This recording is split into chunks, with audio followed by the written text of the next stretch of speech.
two brothers and gamers that have been playing games since the early 1980s. Combined, they have over 65 years experience.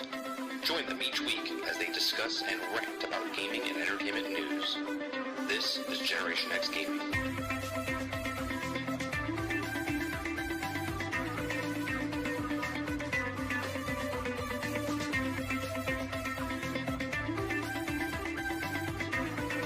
Hello, everybody, and welcome back to another week, another episode of Generation X Gaming, the weekly podcast that goes over a few of the top stories from the past week, and we rant along the way. I'm your host, Thursday Still Gaming, and joining me each and every single week is Sgt McClusky. What's going on, bro?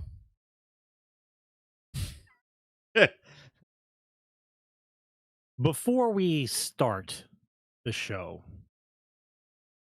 I just want to make sure we get to all the topics that we have to get to today, so I will let you know this. I haven't been in a gaming mood. I haven't played any games really this week. I'm really trying to get back into Cyberpunk, but I haven't had nothing. I'm just doing other stuff. That was the greatest game ever created. It's a good game. It's a good game. I played Hell Let Loose. That was like my shaking off the cobwebs to get back into gaming.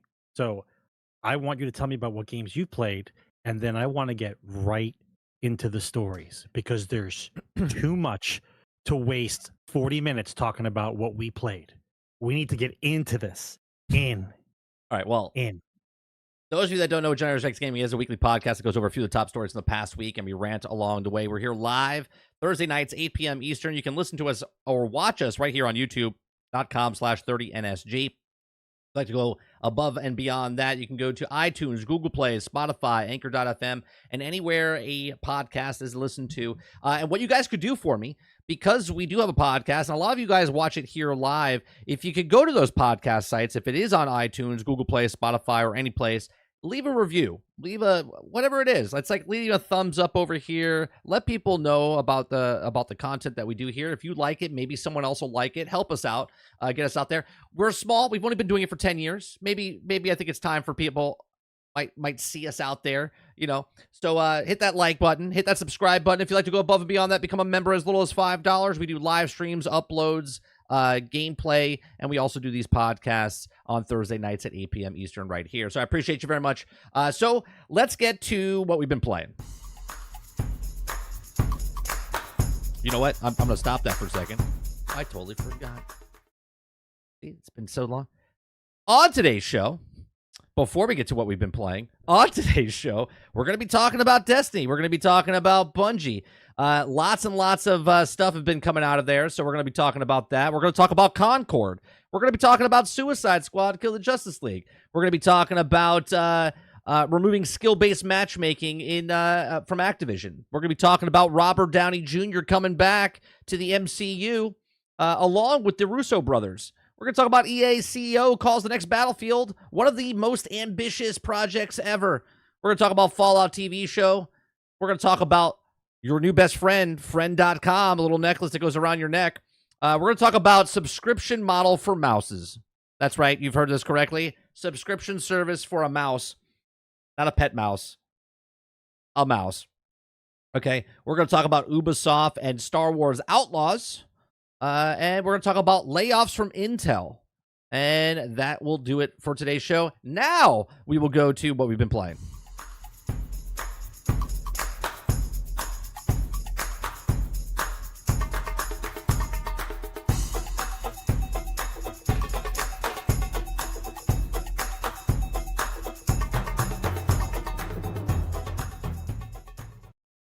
I like that tail end of the music. It's like just banging on the drums. So Sarge hasn't played anything. I played a bunch of different games this week, but I'm only going to talk about really one of them. I played Fallout 76. I stopped a little bit from there. I've been doing my dailies and weeklies and whatnot, but there's a glitch going on in the game because of the last update. So people are like going around stealing things from people's places. So I've been logged off because I don't want people stealing stuff. And there's just a couple of bugs that are happening with the latest update, so I have to wait for bug fixes for that. So I've been playing Fallout 76. I've been playing the First Descendant. We played last night. You can watch STS, which stands for Shooting the Shit with Sarge, on Wednesday nights. We play a video game that we shoot stuff, and we also talk and shoot stuff as we shoot the shit. So Shooting the Shit with Sarge. We played the First Descendant. I really like it. I did the grind. I almost have Lepic. I grinded this afternoon. I'm only missing the code or the blueprint for him, but I got 3 things baking in the oven right now for the First Descendant. It doesn't have its grasp in me, Sarge, but it's still a good game. The First Descendant, I like it, but I don't love it just yet. But they've added a new character, Luna, and they've also added the ultimate Valby. And boy, do they show a lot. Like, I can't even show stuff because I think they would knock me down for like OnlyFans or something, like a porn site, because of some of the outfits that they show on the game.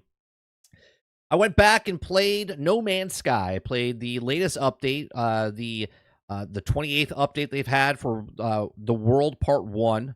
Okay, for the Expedition, they added an Expedition and went in. Sorry, hang on. I want to go back to the First Descendant. You want to go back to the First Descendant? The X-rated stuff you're talking about. Yeah, so all right, go ahead. Was that skin actually $30? Yes. The one you were talking about the other day. It's a the $30 skin. The new skins are they? They're $1,900. They're $20. They're $20 skins. I think, not 30. Maybe they could be 30. Chat, are they $30 or are they $20? It's a bundle. I know Mo will be like, well, it's a bundle. I think the bundle's 30. I think the skin is 20, if I'm not mistaken. $30. Yeah. So $20 skin. Yeah. Yeah. Yeah. Okay. Dustin says, where is it? He said, I did buy the $18 Ubisoft Plus to try out Outlaws. Why did you buy it early? Like, you have 30 days. Now you've wasted $18. Disposable income. Come on, Dustin. You gotta wait till like the day before the game, the day of when the game comes out. All right. So yeah, I think it's $30. Someone will say it in chat.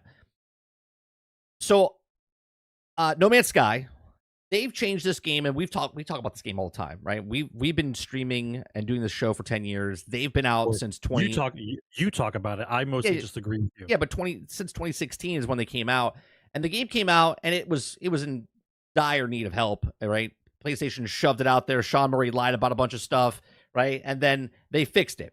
Well, here we are, and let me tell you, it's a complete. You could have told me it's No Man's Sky 2. Okay, it's a completely different game. Okay. Yeah, people are looking at the price tag. I don't think they are. So the game is completely different. They overhauled the water, the atmosphere. Like, there's like wind and the clouds, and there's different environment things. Meteor showers happen. I don't even know what they added to what update. Okay, but I did the Expedition. The Expedition was fun. You get a new exosuit or a new exocraft, like robot walker that you get at the end. But for the you get new skins and stuff for the Expedition. The Expedition is nice because what I like about the Expedition is No Man's Sky is very overwhelming if you haven't played before, and you don't really you just don't know what to do.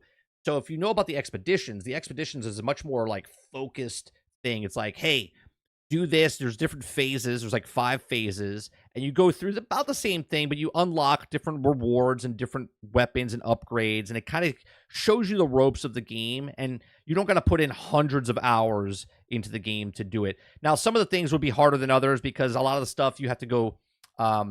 If you play a main game, you can take some of the materials and stuff you have and load it into the Expedition. But if you've never played before and you don't have a lot of resources, then you would have to start, so it might take you a little longer. But nonetheless, it is a fun game.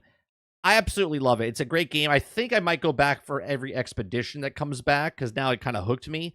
But again, because of all these live service games, it's so hard to juggle all these different live service games between, just mind you, this past week since last Thursday, so through the weekend, I played Disney Speedstorm, which is a free-to-play live service type of game. They add new characters all the time, so I keep playing that every once in a while. I haven't played it for like a month or two, but then I downloaded it, played that. Played Fallout 76, live service game. First Descendant, live service game. I'm missing one. No Man's Sky, live service game. I uploaded and tried Fortnite for like a split second. Didn't really. I wouldn't say I played it, but yeah, that was logged in. And there was something else. There was one other game. I can't think of it off the top of my head. Well, you did all your gaming homework for the week. Yeah. It's basically what I feel like. I feel like I log in, I do a couple things, and then I log out. There was one other game, and I can't think of what the hell it is. But that's basically what I've been playing. But this past week, it just mostly No Man's Sky, and I really enjoyed No Man's Sky. So if you haven't played No Man's Sky in quite a bit, go check it out. They did the latest update, and that's part 1. I'm sure next month or this month, we're already in August, they'll probably do another part 2, or the next couple of months they'll probably do part 2. What I think they need to do with No Man's Sky, I think they need to really overhaul the battle mechanics, like the actual gunplay and stuff like that. If they did that, that would be interesting. And then a couple more of a little of quality of life options. But other than that, I think it's a pretty solid game right now. So, nope, I haven't played Microsoft Flight Sim. That's my son. My son plays Flight Simulator, so he can't play on his Xbox unless he's underneath my name, because for whatever reason he doesn't have room on his Xbox. So he has to log in through the cloud, and he can't get cloud over there under his name. So he has to log in underneath my name. So if you ever see me playing Flight Sim, it's usually my son. So, all right. So that's it for what we've been playing. So let's get to the news, because there's a lot of stuff we want to talk about.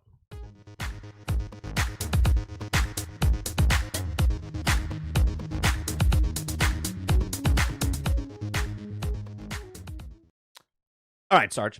So do you want to just dive head first with Bungie first, or do you want to like ease into it? No, you got to talk about some other stuff first, because Bungie's going to suck it up. Okay, well, we'll ease into it then. All right, so let's start off with Concord. Okay, I've been talking about Concord for this past week since we got from vacation and whatnot. And Concord is a hero shooter that Sony is doing, where they're basically doing a live service game and they're putting it out there. They had an open beta a couple weeks ago. People liked it. We don't know the numbers from PlayStation itself, but we do know the numbers from Steam, and it was really low. People just didn't really get on board with it. I think it was less than 2,000 people or 1,200 people. There wasn't a lot of people also doing the wish listing, okay, for Steam wish list on this game as well. And I don't have a problem with the game itself, right? This is where my stance is. I have no problem with the game. I think the game looks fine. Kind of looked boring to me just because it looked like Destiny. It looked like The Crucible. It looked like lots of other games that are out there, right? And I have no problem with that. I'm not even playing it. So I'm not the customer base anymore. But for me, I thought it was a little weird because they had an open beta, okay, and Marvel Rivals had a closed beta. And Marvel Rivals was overflow with people that couldn't get into the actual beta test because of the codes that were leaking or out there, and people just couldn't get into the game. And yet Concord's an open beta, and not a lot of people jumped in on it. Now, I'm not going to say nobody jumped in, but not a lot of people. I would think that the PlayStation numbers were higher than the Steam numbers, obviously, because we can see the Steam numbers. I would hope they were a lot bigger than the Steam numbers. But the problem with this game that I have, Sarge, is that they come out in this landscape of video games where you have all these free-to-play games, you have all these Apex and X Defiant and the Finals, and you have games like Call of Duty and Destiny and all these other games where people are playing PvP, and they didn't buy, well, obviously Destiny and them there, but it's an extra mode on top of it. Warzone's free. All these other type of games like this are free to play. And they're doing everything that this game is doing. Marvel Rivals is going to come out sometime later this year as well. And they're charging $40 for Concord. Okay. Very generic looking of the characters. Obviously, we know nothing about this, of the characters until the story comes out. Very ambitious. They're trying to do a story every week to progress the story. I don't know if that'll bring people back. So, obviously, Sarge, I know you're not playing this type of game either. But no, but I did the research on it. But what do you think about Concord? And do you think it's smart of them doing a $40 option? And do you think another hero shooter like an Overwatch, like a Marvel's Rivals, right? Marvel Rivals is coming out. The Finals is not really a hero shooter. Valorant's coming out on a console in beta form. Do you think it could last or find a niche enough people to play this game? Obviously, it's only on PlayStation and PC. It's not on Xbox. Do you think they could find enough people to keep this game running where Sony will be happy that they put this live service game out? When I did I didn't do like a ridiculous amount of research on Concord, but I did like a couple of days worth. My issue with the game is that it's like 6 years too late to be trying to copycat another studio to try to bandwagon a population on a hero shooter. right? Right. The first time that when Blizzard did it, it was because Overwatch was like this little niche thing, and you had some kind of like over the top kind of like animal hero characters, and you try to give them a good story, and it was interesting. And because it did so well, once again, the industry as it is, they try to bandwagon it, they try to copycat it, but Right. it takes them too long, right? So now you have multiple games coming out about the same time, which says to me at least they had the people on hand that could do that type of game, which I find funny though, that they all kind of finished it around the same time, right? So now you have multiple games coming out within the span probably of 6 to 8 months, Right. the same type I would of say game. less than that. Yeah. Yeah. Going through your checklist, number 1, the game is named after an extinct aircraft that was sleek, sexy, expensive, and fast as hell. And I think that that's exactly what's going to happen to this game. It's sleek, sexy, and it's going to go Is it fast sexy? as hell right into the drink. Well, a couple of the characters looked kind of cute, but like what I'm saying is it's not going to hang around. It doesn't have meat on the bone. It's just a skeleton of a game that people liked, right? And if you like those type of games, it's completely cool. But the idea is if someone's doing a game better than you are in the same kind of genre, then that's the game you're going to go to. And it's free to play. Right. Right. And if you're going to charge me for it, what that says to me out loud, by the way, when everybody else has a game like this and it's free to play and you don't, what that says to me is, you know, you don't have enough meat on the bone to withdraw funds from this game over time. You need an upfront revenue from this title to offset your costs. That's exactly what that says. Right. Because otherwise, you would be in the same market with everybody else. Free to play, cool skins. Let's see who has the better skins. Let's see who has the better gameplay. Let's see what populations like to hang out more with the game, right? But I don't think that's it. I think they just threw it to the wall. What's stuck, and we're going to roll with it. Now, am I going to play that game? Nope. Not my type of thing. I played Overwatch. I played it for like a day and a half. Not my thing. Well, here I get what that game is. Well, we have I get it. But Wolverine's in chat. He's played these types of games. Wolverine, are you interested in Concord in any way, shape, or form? Go ahead, Sarge. You can continue. Yeah, I just don't see how in the world we're living in right now, as fast as games are coming out and as fast as people change their minds, if you don't have a game with a good hook that makes me want to stay and play your game, whether it be my friends are playing it, the story of the game, or just the gameplay in general, if you don't have a good hook, then basically it's pointless, right? You're going to go through the motions. You're going to go through your period. It's going to come out. So people are going to play it, and the game's just going to go away. There's not enough room for half-ass attempts of this type of genre of game. You have to give me a reason to play it, right? There's not a lot. First of all, there's not a lot to the game. Think about the game itself. There's a couple game modes and stuff. Yeah, there's a couple game modes. You have characters on a map with lanes, like an old Call of Duty map, and it's a 5v5 or a 6v6 team-based shooter. You're supposed to figure out who does more damage, focus fire on guys. You got to communicate. I get that. It's kind of cool, but how many missions? Well, how many times can you play that? Yeah, well, it's just a regular PvP game, right? SkillUp said something was weird, that he said that there's like a game mode where you have to have variants of the same character, but you have to have a different loadout with each of the characters. So you can have the same character 3 times, but you have to have 4 different characters, 3 different ones each. He says it's so confusing going into it. He says, and it does nothing to stand apart from the rest of the competition out there. You are doing things just to try to give some kind of pizzazz to something that's not really. There's nothing really there. Well, right. Here, I want to real quick. We added this week where I can click on people's names and bring it up. Dave Langer says, so if you guys put it in chat and be interactive with chat, I might grab your message and put it up on the screen. Dave Langer says, Sarge, just look at Helldivers 2, for example. It's the lightning in the bottle, but the loop didn't keep people because once you unlock most of the stuff, there's nothing to really do. Here's the thing, though, with Helldivers, I think lightning in the bottle that you're talking about, Dave, compared to a Concord, is that the magic about Helldivers 2 was it's a live service game. It was PvE. It was a community around, and you're all going together against a force. This is, and that was different than everything else that's out there, right? $40 game, different than other things that are out there, different because of the way they were structuring the game. This Concord game is $40, but it's doing the exact same things that's things that are already out there. The only difference is they have DEI hires of different characters that are supposed to bring you in. A lot of them don't look cool. They look very generic. Speaking of generic, Makoki says, interesting thought, or no, I'm sorry. Makoki says, only chance that Concord had was if it released polished, content-rich, balanced, and basically perfect, and it's too generic otherwise.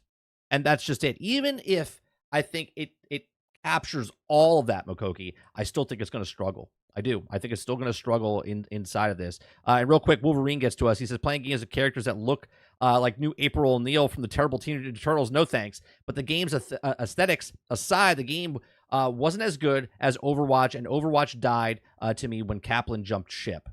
So there you go. Right? And he plays nothing but really PvP games, right? He's still playing Crucible. Like, he's still diving into the Trials of Osiris, I would believe. Right? So there's a lot of people out there that tried it. They liked it.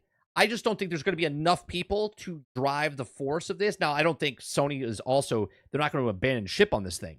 I don't think they're going to put it out there. It's going to bomb, and they're going to be like, well, that's it. Let's just not close it down. I think they'll have a mediocre crew, and then all of a sudden they'll put it on sale. They'll put it on PlayStation Plus, or they'll do something to spice it up a little bit to try to get interest coming in.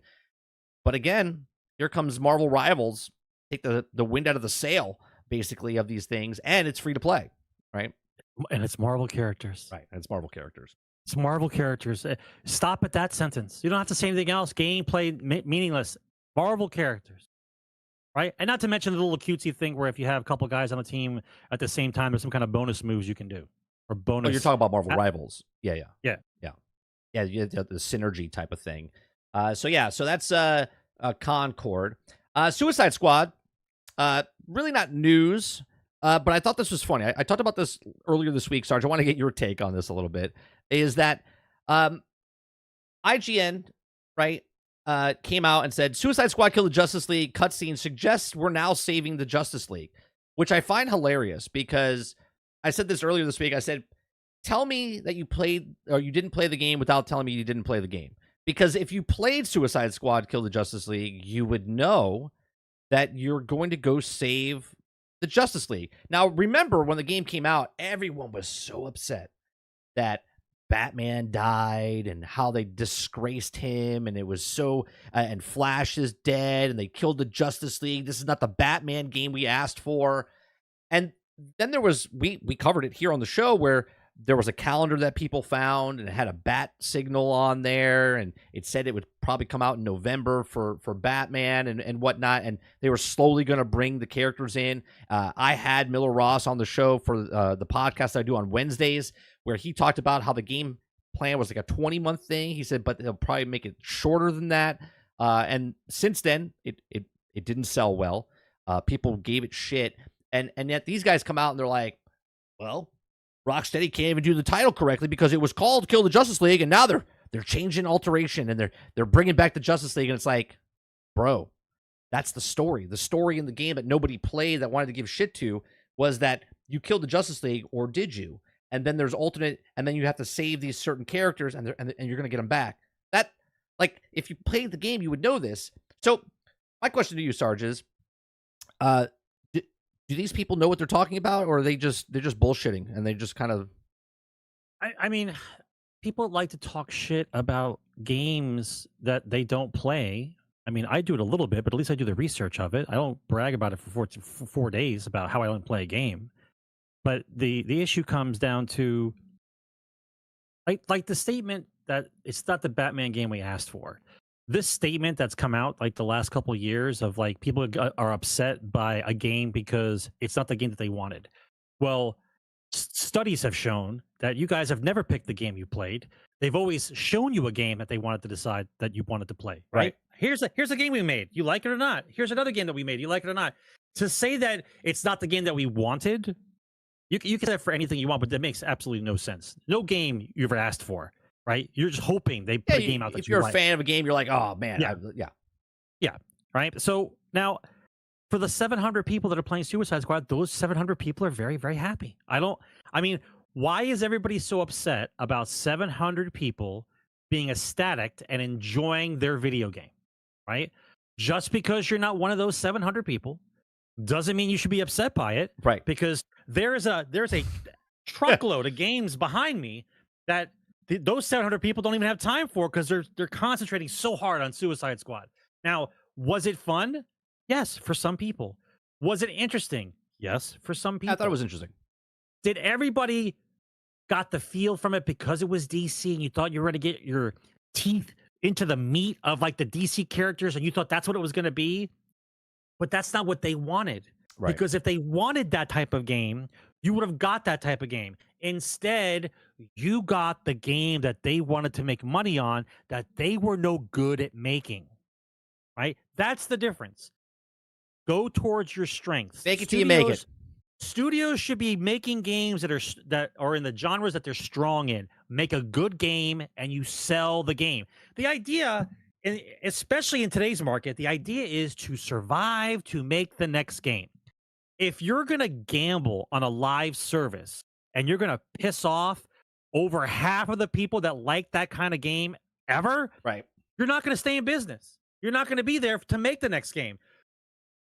The old days were make a couple small games, build up a following, get the money together, and then take out the loan, make the big AAA game, and let's see what we can do. Well, that was the original way. Now, you have a bunch of games in their backlog. The Batman Arkham series, fucking phenomenal. The games. Batman Arkham series, some of the best fighting ever in a game. The world of Batman, amazing, right?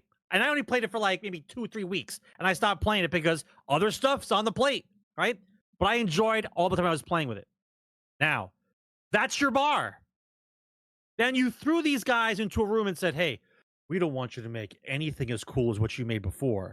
What we want you to do is to follow this flow chart about how to make live service games. With guns. Right? Because we really need to make $1 billion a quarter like GTA 5. So we have to work on that. You make a game like Destiny, but with DC. So follow this flow chart, and we want you to make a live service game. And they're sitting around, in the old days, it'd be like Mad Men. Guys would be sitting around smoking cigarettes. There'd be coffee at the table. Now, of course, it's a green room. They're drinking ginseng tea. They're wearing sandals. And it's a massage girl massaging one of the developers while they're going over the game plan and how to make this fucking game. And meanwhile, there is no shot in hell. You know it. I knew it. There was no shot in hell that they were going to come out with a game that was going to compete with the live service of the nuttiness that was out currently. But with the DC label on it. So everybody was hopeful. They got it. They held on to it, and they pet it, and they were waiting. They were, oh, it's coming out next year. We can't wait. It's going to be amazing. You know about Batman Arkham, right? You know about that, right? Oh, nope. It's going to be Batman Arkham? No, it's not going to be Batman Arkham. It's going to be Suicide Squad. Yeah. So you got what you got.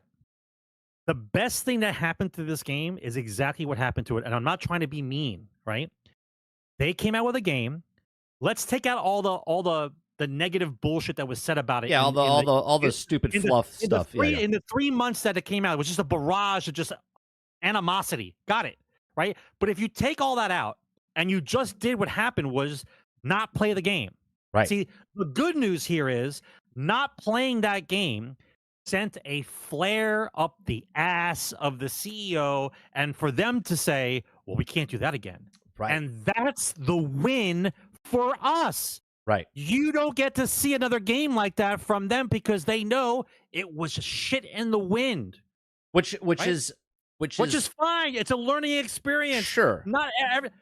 Listen, I don't want there to be a room full of guys cranking out the same genre of game because I demand the same type of game. Like, that's not how this works, right? They get to make whatever they want to make. It's cool. It's your business. You make what you want. However, read the room. Right. Read the room. Real quick, Wolverine asked me a serious question. He says, 30, knowing what you know about Marvel's Avengers, did Suicide Squad take the path but more destructive? Leading up to it, I actually talked about this. About a year ago, I said that Suicide Squad doesn't look like the game that I want to play like a Destiny, like a Avengers. I said, I'm only getting the game for the single player aspect of it because Rocksteady in the past showed me that it can tell a story. So even though it's Rocksteady of not the old, but still Rocksteady, they did say, or they did give us a good story. I thought the story was good for the game.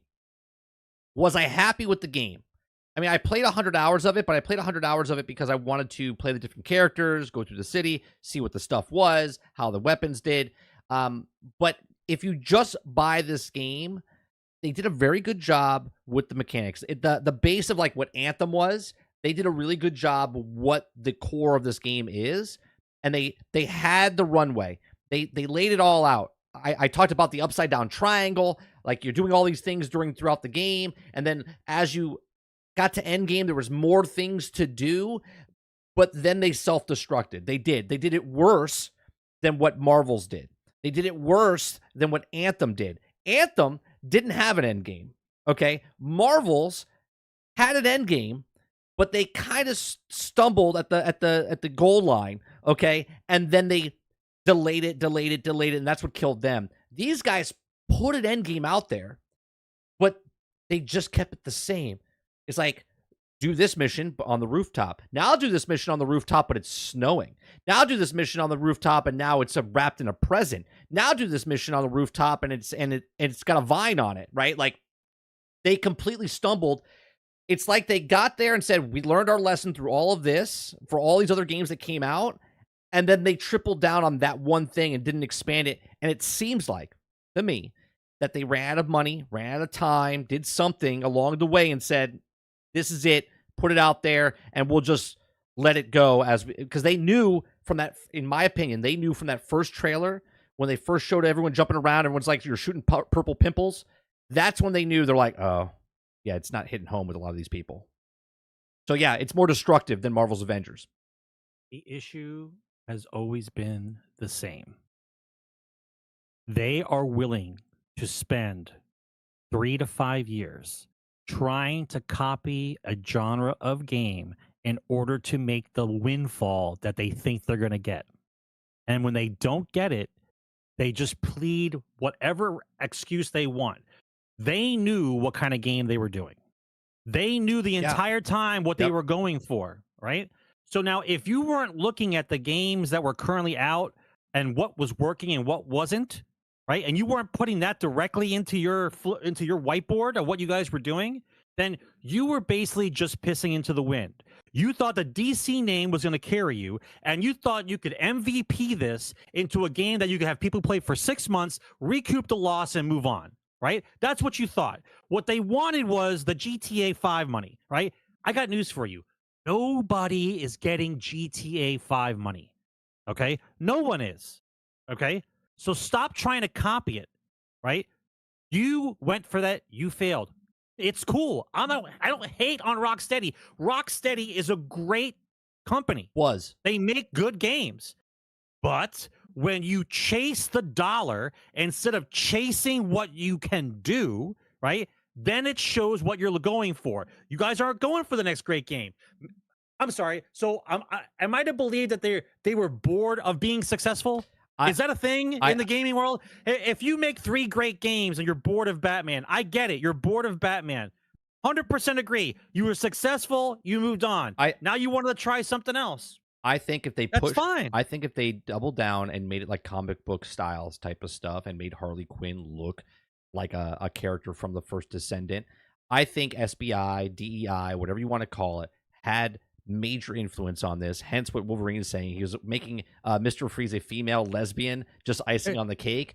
Like, it's all that's all DEI stuff. The reason they did it in the background that have that. You go DEI guys in the background. That anytime that stuff like that happens, that's what that is. Here, let's put it this way: if they had the art style of Marvel rivals, cartoon character, comic book style type of characters, and they were just like authentic to what DC was, going around having fun instead of having an agenda. And they do have an agenda because inside the game itself, Harley Quinn, when you first start playing her and they give her outfit, she opens up the locker, she sees that iconic fucking outfit where she wears that, you know, from the Arkham series, and she goes, as if, and then shuts the door, okay? And then here we are, just 3-4 months later, they sell it to you in the cosmetic store because reasons, okay? they shove it in your face that we don't want this. And then they're like, people ask for it and they're like, well, here you go. Here it is. Right. And that right there proves to me that they had an agenda. They had these things. They put it in there and they ruined the game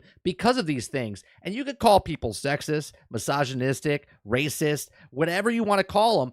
But DC wouldn't be where DC is if it wasn't for those people that you're calling those istophobes and whatnot. They made the comic book series. They made the animated TV shows. They made the movies of the fans. And this goes with IPs across the board. Marvel, Transformers, Star Wars, Doctor Who, all of these things. They completely ruined it in the ground.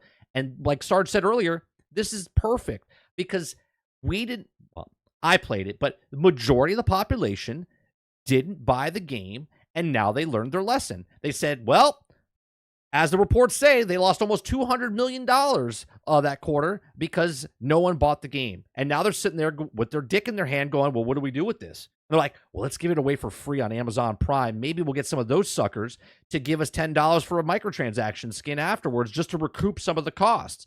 And that's what they're doing, right? I guarantee you by Christmas time this year or 1 year within that February launch cycle of the game, it will be on Game Pass. It will be on PlayStation Plus because they want to make that last-ditch effort. Season 4 comes out. They'll throw it on a thing. The big hoopla, Batman's back. Superman's coming in the game. You're saving Superman. It's free to play.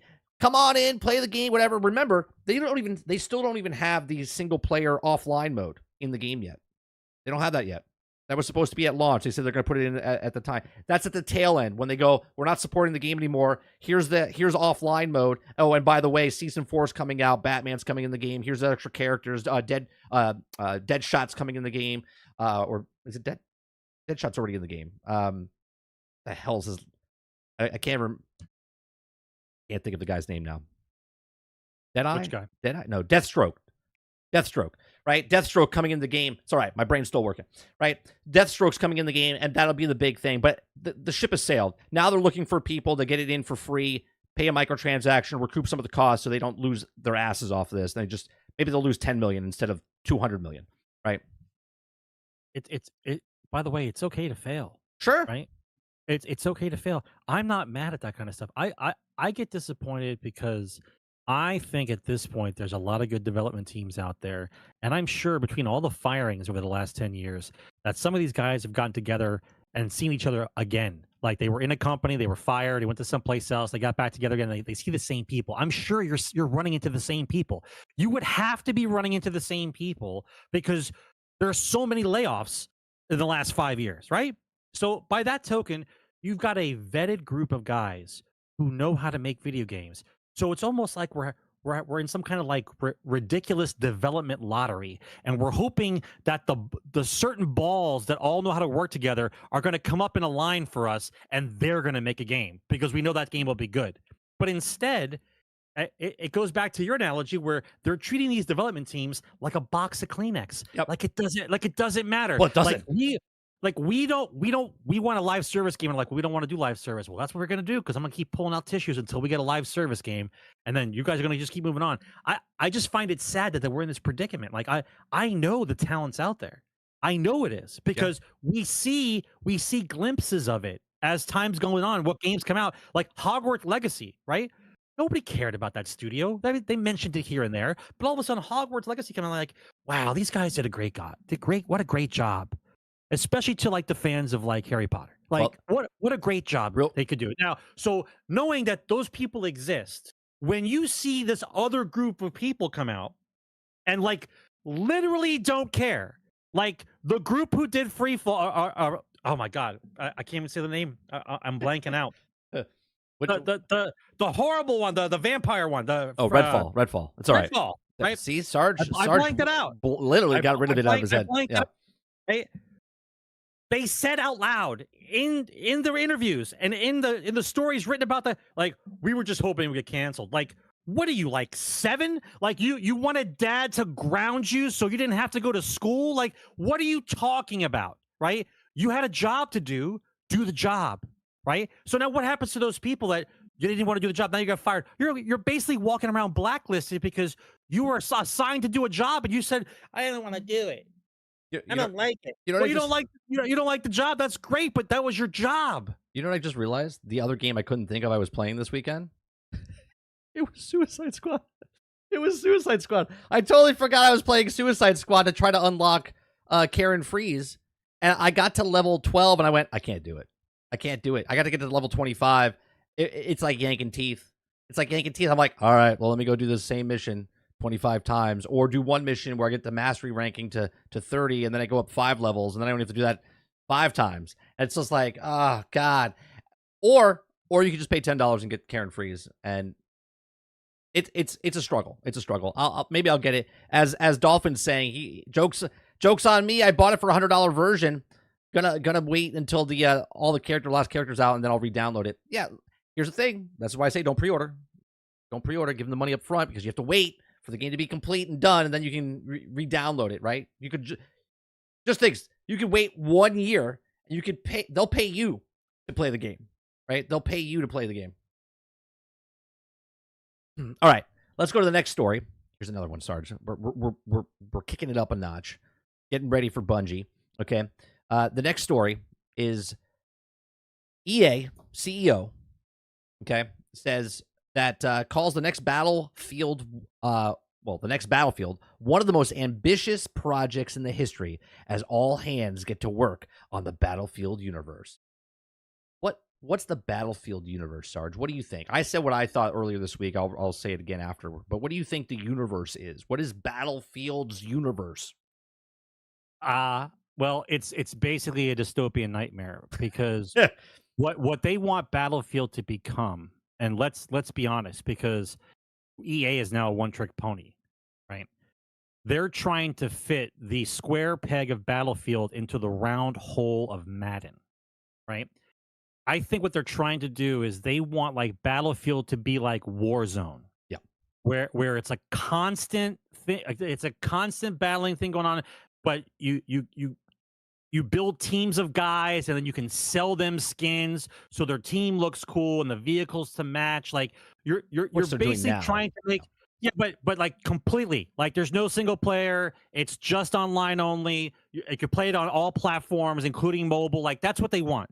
Right? And they want it to be with a little sprinkle, and they're going to try it again, a little sprinkle of those characters with the special moves, bro, because you have to have something that made people want to unlock the character moves, right? That's what you want to do. You got to have a guy. Like, it didn't work out for them when they did Battlefield 2042, but they're not going to let that die because they know that's the way that you can get people to keep playing for longer, right? Instead of focusing on, I don't know, Vietnam, Gulf War, right? You know, like you could even do like the Contra affair. Like you could pick any historical moment and put that in there. You know, this fear. What I don't like about it now is they're such pansies now. Like they can't pick the actual enemy that we fought. Right, and put it in the game. They're going to offend somebody. You're afraid you're going to offend somebody. I'm not sure you guys are aware, but history is. There's fucking wars going on constantly on the planet all the time, and there are 2 or 3 people involved. We're not saying it doesn't exist, but to act like we have to invent things, right? Let's take real vehicles, real weapons, real settings, but let's put like Mr. X versus Mr. Circle. Well, like, you might as well, dude. At that point, you might as well make G.I. Joe like you've been saying. But that's my answer to the battle. The answer to that battle is you pick something that exists. It's fictional, right? It has characters up the wazoo. If anybody had G.I. Joe characters growing up, you know the character line is redonkulous, right? It's not like just regular G.I. guy running around. It's like all these characters, right? So how would you even look at that game and be like, everyone looks the same? It would never look the same, right? Because you have all the different characters from G.I. Joe. You have every character, right? So what are the chances like you're running around a shipwreck, dive into a foxhole, and some other assholes in there looks like shipwreck, right? And even if he did pick the same one as you think he's wearing the same skin as you? Of course not. Because with 475 choices of characters, just on G.I. Joe side alone, not Cobra, right? I could put 475 times 10, 20 skins. We could go on this forever. Right? But how much fun would you have, right? Where in the beginning of the match, when everybody spawns and you're ready to start running, right? And the countdown clock goes, right? And you're out at like an Yo, airfield, or Joe! right? And it screams out, "Yo, Joe!" Everyone just starts running, Yeah. right? Like, how amazing would that be, right? But EA wants you to pay them to play the game forever, right? They want it to go with the rest. They want a soccer game, the football game, and now they want Battlefield. Now, he said it again. And now, if you think I'm going to fall for that, all hands on deck. We're getting every studio we have. Someone said in chat 3 Battlefields ago. Yeah, everybody that we fired, everybody that we had executed, that we told you that we killed, we brought them all back into the same room, right? And we're going to make the best Battlefield game of all time. Like, yeah, I believe you. No, it's always all hands on deck. You know why? Because they're always behind and they still can't get it right. Real quick, Noob Tech Guy says, I don't trust DICE/EA to make a Battlefield. They want to compete with COD instead of making Battlefield. Yes. Who said that? Right. Who said that? Noob Tech Guy. Yeah. Noob Tech Guy. We've been saying welcome to the party. Yeah, we've been saying this for so long. I said they lost their identity a long time ago. They don't make a Battlefield game. Listen, it's not difficult. Follow the logic, right? It used to take them 3 years, 4 years to make a Battlefield game. People played it. They played through that multiplayer stuff, and they waited till the next Battlefield game comes out. And you play the shit out of the last Battlefield until the next Battlefield game came out. But that's great, right? But let's talk serious, bro. We're not making enough money. Right. We're not making enough money. That's where the Battlefield universe comes in. So we have to have a Battlefield game like every other fucking year. So we hire 3 studios. They each get 2 years, and we alternate them, and they keep coming out with Battlefield games. And like that wasn't enough. That wasn't enough to keep the income flowing. So now we have to do something else. We make the game shittier and shittier, and then try to fix it for 18 months, and then wonder why no one wants to play our game anymore.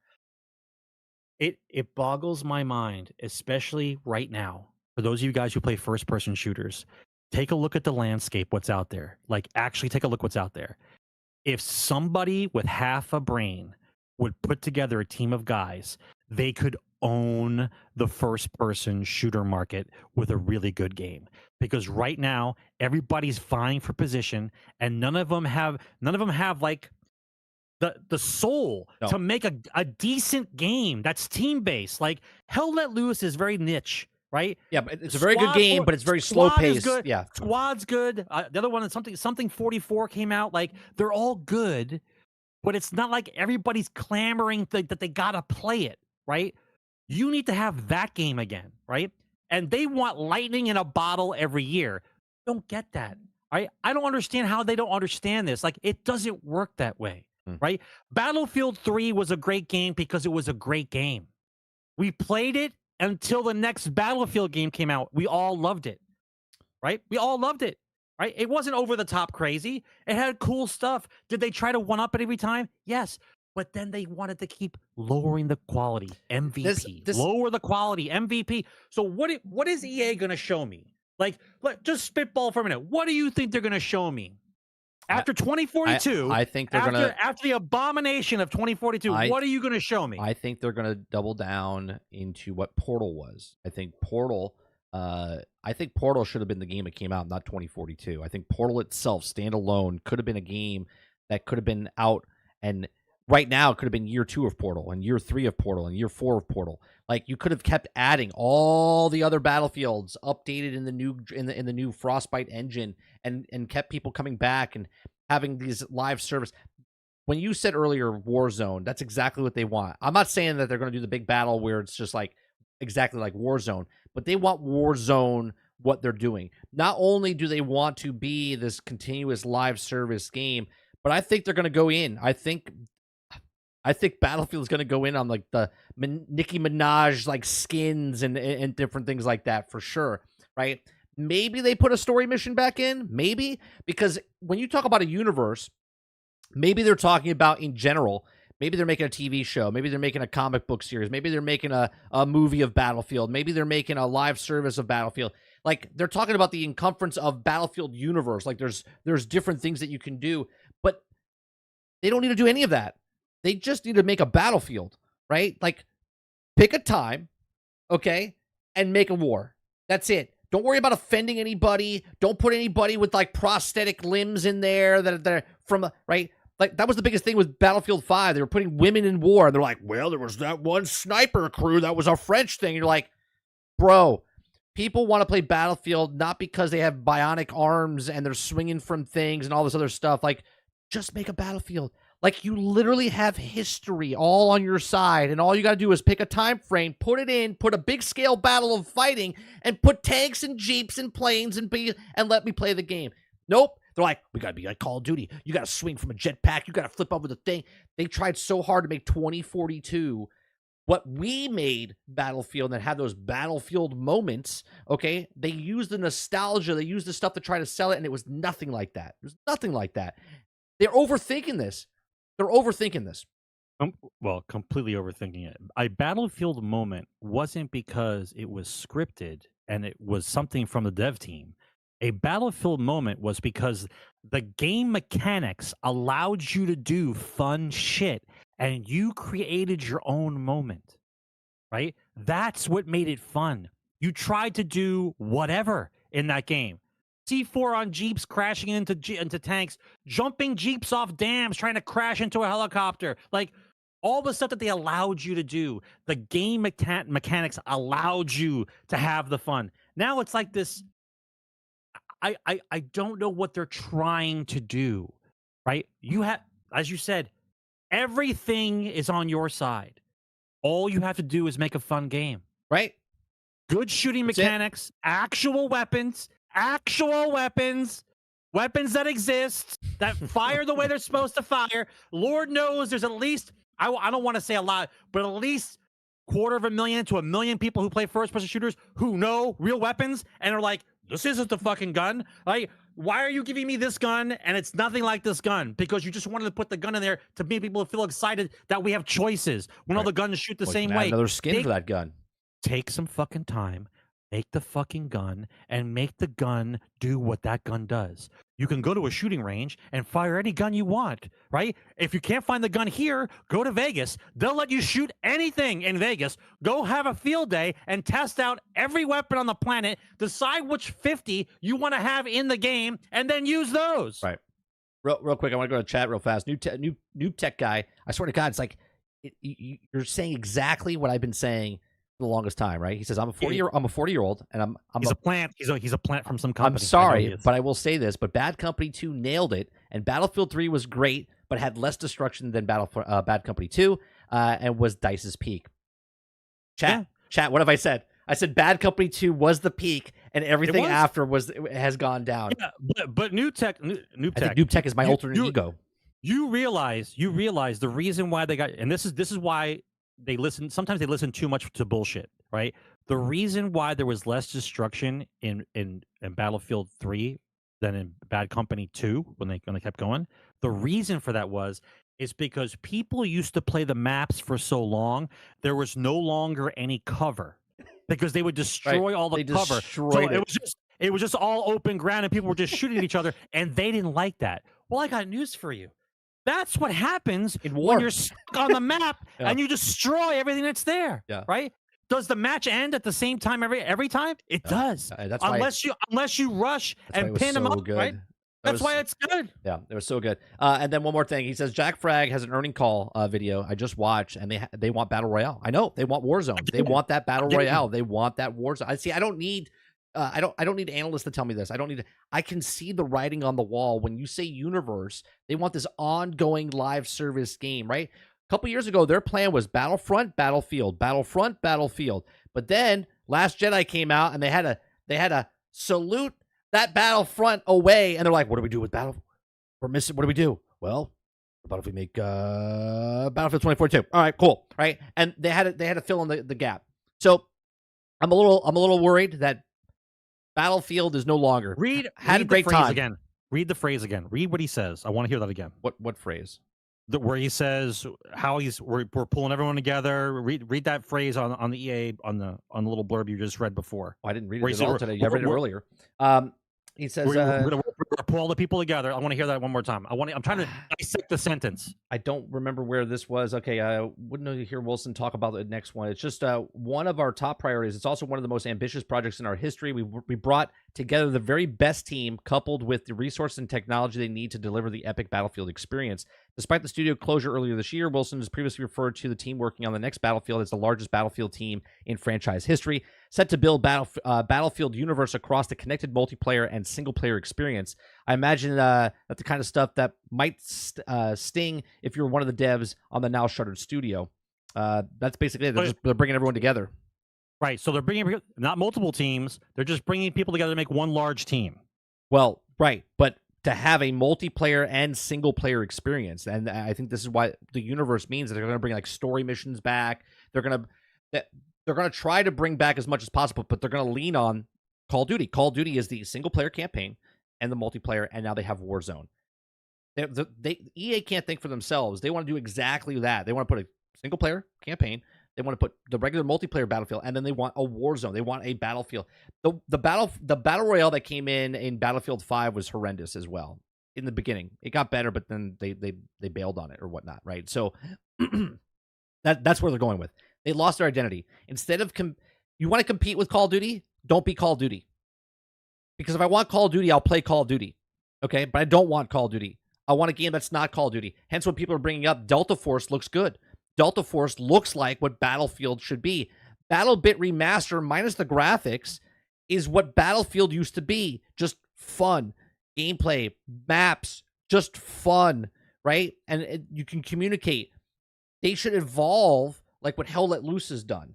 Make Battlefield like a Hell Let Loose where you can talk to your commanders, talk to your different people, get that going. Get the community of Battlefield more involved with that instead of what they're doing, trying to make it Call of Duty.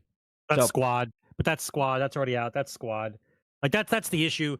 Is it's not so much as like different levels of experience, but it's like different. Like the game itself are different levels of difficulty, right? Like Squad is like as real as you can get.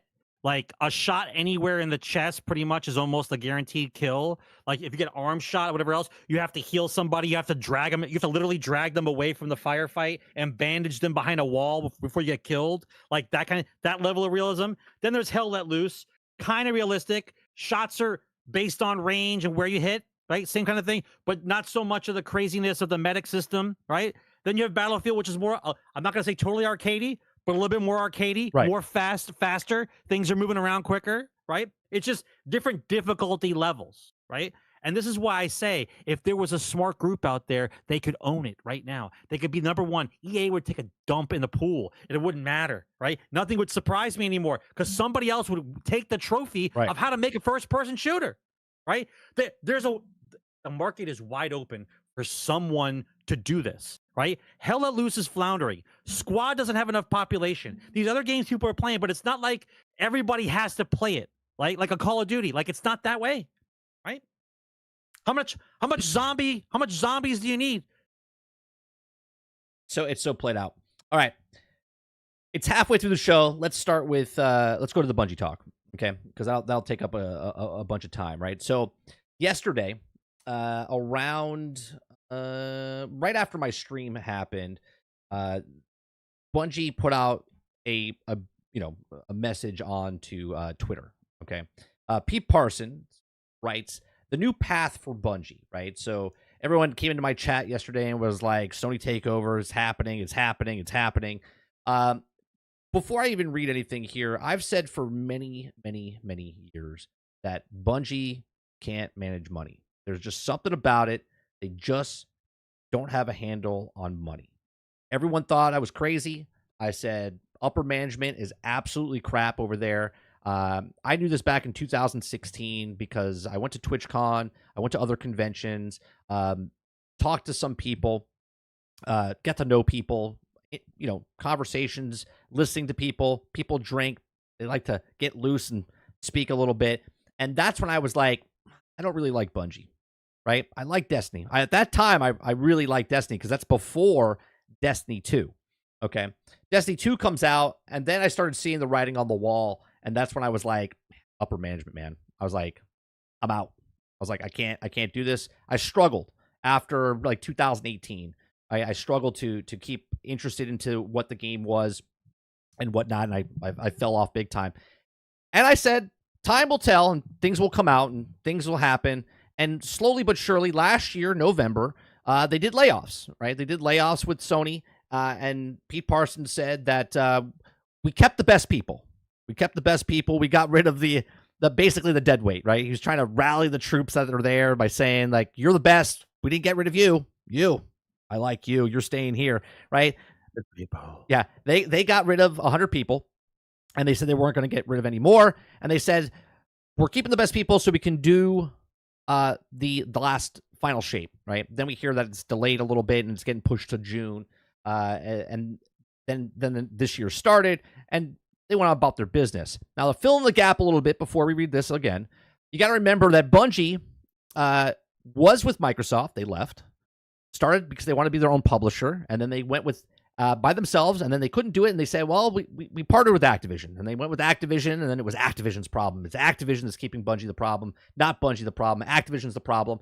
And then they almost lost the IP to Activision, and then they bought the IP back from Activision, and then in 2019, they left and went on their own, okay? And then Microsoft decided that they were also going to put a bid in to help Bungie, because Bungie, again, couldn't hold on to that money, okay? They took a NetEase money to get on the board, okay? So they took $100 million to put them on the board of the board of directors, and then they couldn't do that either. And then Microsoft made them an offer. Microsoft said that they asked for way too much. It was around $7 billion, if I remember correctly. Okay. And they said, you're overcharged. Right. You're overpriced. They took the comps from the other studios out there, and instead they went with Bethesda. And they bought Bethesda for $7.2 billion, which makes much more sense. A lot more studios, a lot more things, a lot more IPs instead of just Destiny. Okay. So now Bungie's looking for a helper because they're so good with money. Another way out. They're so good with money. And then they made the deal with Sony, and Sony bought them in 2022. And now this is where we are. Okay. So here we are. Bungie, that wanted to be their own independent developer or publisher and stuff, just can't hold on to that money. Okay. It says, this morning, I'm sharing this with all of you with some of the most difficult changes that we've ever had to make as the studio. Due to the rising cost of development and industry shifts as well, the enduring economic conditions, it's become clear to me that we needed to make substantial changes to our cost structure and focus development efforts nearly entirely on Destiny and Marathon. Okay, it says this means beginning today, 220 of your roles will be eliminated. I love how it says of our roles will be eliminated, representing roughly 17% of our studio workforce. Okay, these actions will affect every level of the company, including most of our executives and senior leader roles, right? Because obviously they get paid the most. They had the most stock in the options for the studio, and they got rid of them. It says today is a difficult and painful day, especially in departing colleagues, and which we made important, valuable contributions to Bungie. Our goal is to support them with the utmost care and respect. You didn't give them respect while you were here, and we'll get to that in a second. For everyone affected to this job reduction, we are offering a generous exit package, including severance, bonus, and health coverage. He says, I realize this is about hard news, especially for following the success we have seen in the final shape. We've also navigated broader economic realities over the last year, and after exalting all the mitigation options, this has becoming a necessary decision to reforce the studio and our business and the more realistic goals and viable financials. Okay, we're committing to the two other major changes today, and we believe that will support our focus, leveraging Sony's strengths and create new opportunities for Bungie's talent. First, we're deepening the integration with Sony Interactive Entertainment, working to integrate 155 of our roles, roughly 12%, into SIE over the next few quarters. SIE is also has worked tirelessly with us, identify the roles of for many of our people as possible, enabling us to work together to have a great deal of talent, and also would otherwise have been affected by the reduction of its forces. Now, second, we are working with PlayStation Studios leadership to spin one of our incubation projects in action and game sets to brand new sci-fi fantasy universe in the form of a new studio with PlayStation Studios to continue promising the development of our studio in time and terminations change to our studio. I think this will be the time tremendous changes of our studio, and let's unpack what we need to end up in this position. It's important to understand how we got here, right? He says, for 5 years, it's been our goal to ship games in 3 enduring global franchises to realize the ambition. It set up to several incubation projects, each seeded with senior development leaders from existing teams, and eventually realized that the model stretched our talent too thin and too quickly. Now, this is funny to me, Sarge, because they couldn't keep up with Destiny. They couldn't even keep up with Destiny. Remember that dark time in Destiny where they couldn't keep up with the weeklies and they changed it and they had to do the thing and then they had to charge more for DLCs and dungeons and all that stuff, right? They saw the writing on the wall then that they were spreading themselves too thin, but yet they continue. Okay, it says additionally in 2023, our rapid expansion ran headlong into a broad economic slowdown, a sharp downturn in the games industry, and our quality missed with Destiny 2's Lightfall. And with the need to give both the final shape and Marathon the time it needed to ensure both projects delivered at the quality of players expected and deserved, and we overly ambitious. Our financial safety margins were subsequently exceeded, and it began running in the red. Okay, this screams upper management, bad management across the board, not for the last couple of months, for years. 5 years. The game's only been out for 10. 5 of those times, they have had problems, okay? They even talked about it at GDC, how Destiny 2 almost went done. They almost closed down the studio, okay? Because they just didn't know what was going to happen, okay? Because they had to revamp everything. Okay, after the new trajectory became clear, we knew that we had to change our course and speed and a different everything we could avoid today's outcome. Well, you didn't, and now you still. And they're still going to let people go, I guarantee it. The efforts undertaken across the leadership and product teams resolved the financial challenges, and the steps were simply not enough. As a result, today, we must say goodbye to incredible talent, colleagues, and friends. This will be a challenging time for Bungie, and we need your help. We need to help our team navigate these changes in the weeks and months ahead. I'm not even going to read the rest, right? It is what it is. So, on top of this, Sarge, okay, it comes out shortly after this, that Pete Parson, the CEO of Bungie, because everyone that worked for the company, mind you, that didn't say a word while they were working for the company because they don't want to bite the hand that feeds them because they were getting a paycheck and they thought they were safe, right? My neighbor's house is burning down. My house is not burning down, sucks for him, right? Now the fire's on my property, and now I'm going, help me, my house is on fire, okay? So people worked for Bungie. They knew what was going on behind the scenes, and then they left the company if they got fired, if they left, and now because this is coming out, now all of a sudden, all of these canaries are coming out of the coal mine, right? Where they're like, hey, yeah, we knew it was bad. We knew it was bad. Pete Parsons a bad CEO. And I call bullshit here because they didn't say anything before because they didn't want to bite the hand that was feeding them because they were getting a paycheck. But now all of a sudden, all these people are coming out of the woodwork saying that Pete Parsons is the bad guy. Now, mind you, he probably is the bad guy. Okay. But the fact that he's the current scapegoat. Correct. Let's not get ahead of ourselves. He's the Frankenstein inside the castle, and the people with the pitchforks are coming after him because he's the head guy, which he should be fired. He should be resigned, get taken down. Now, here's the thing. Jeff Grubb comes out and says these things. He says, Herman Holtz runs Bungie now. Okay. He says, Herman Holtz runs Bungie now. Okay. He says also, they attempted to soften the blow by sending many people to Bungie into Sony Entertainment instead of just cutting them. I thought the number of jobs was going to be somewhere closer to 350. He said, I put it as far as I know, which isn't everything by a long shot. In time, Bungie will lose the autonomy and will become like any other PlayStation worldwide studio under SIE and Herman Holtz. Here's my thought process on why Pete Parson did what he did. Hiroki Totoki earlier last year, or late last year, said that Bungie's in trouble. We got to figure out what the hell they're doing over there because they're overspending. Okay. Now, obviously, it's like a hostile takeover what's going on right now, I believe, right? Obviously, they're not going to call it a hostile takeover.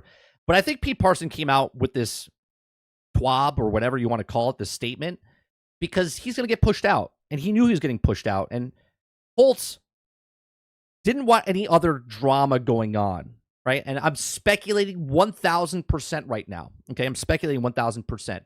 But from Grubb's response and the way Parson's doing this and what's coming out about Parson about spending $2.3 million on cars since Sony gave them money.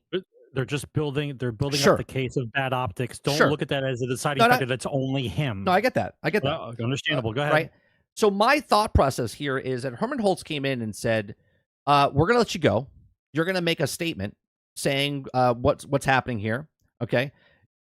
We Sony, because Holtz is a Sony guy, okay, says that you're going to make it look like you're going to tell the bad news about 220 people losing their job, not 350 people. We're going to take 120 or 155 people, and we're going to merge them into Sony. Okay. Now Sony looks like the good guys because they're saving 155 people's jobs. Okay. Correct. Bungie looks like the assholes because they're getting rid of 220 plus 100 last year, so 320 people. Okay.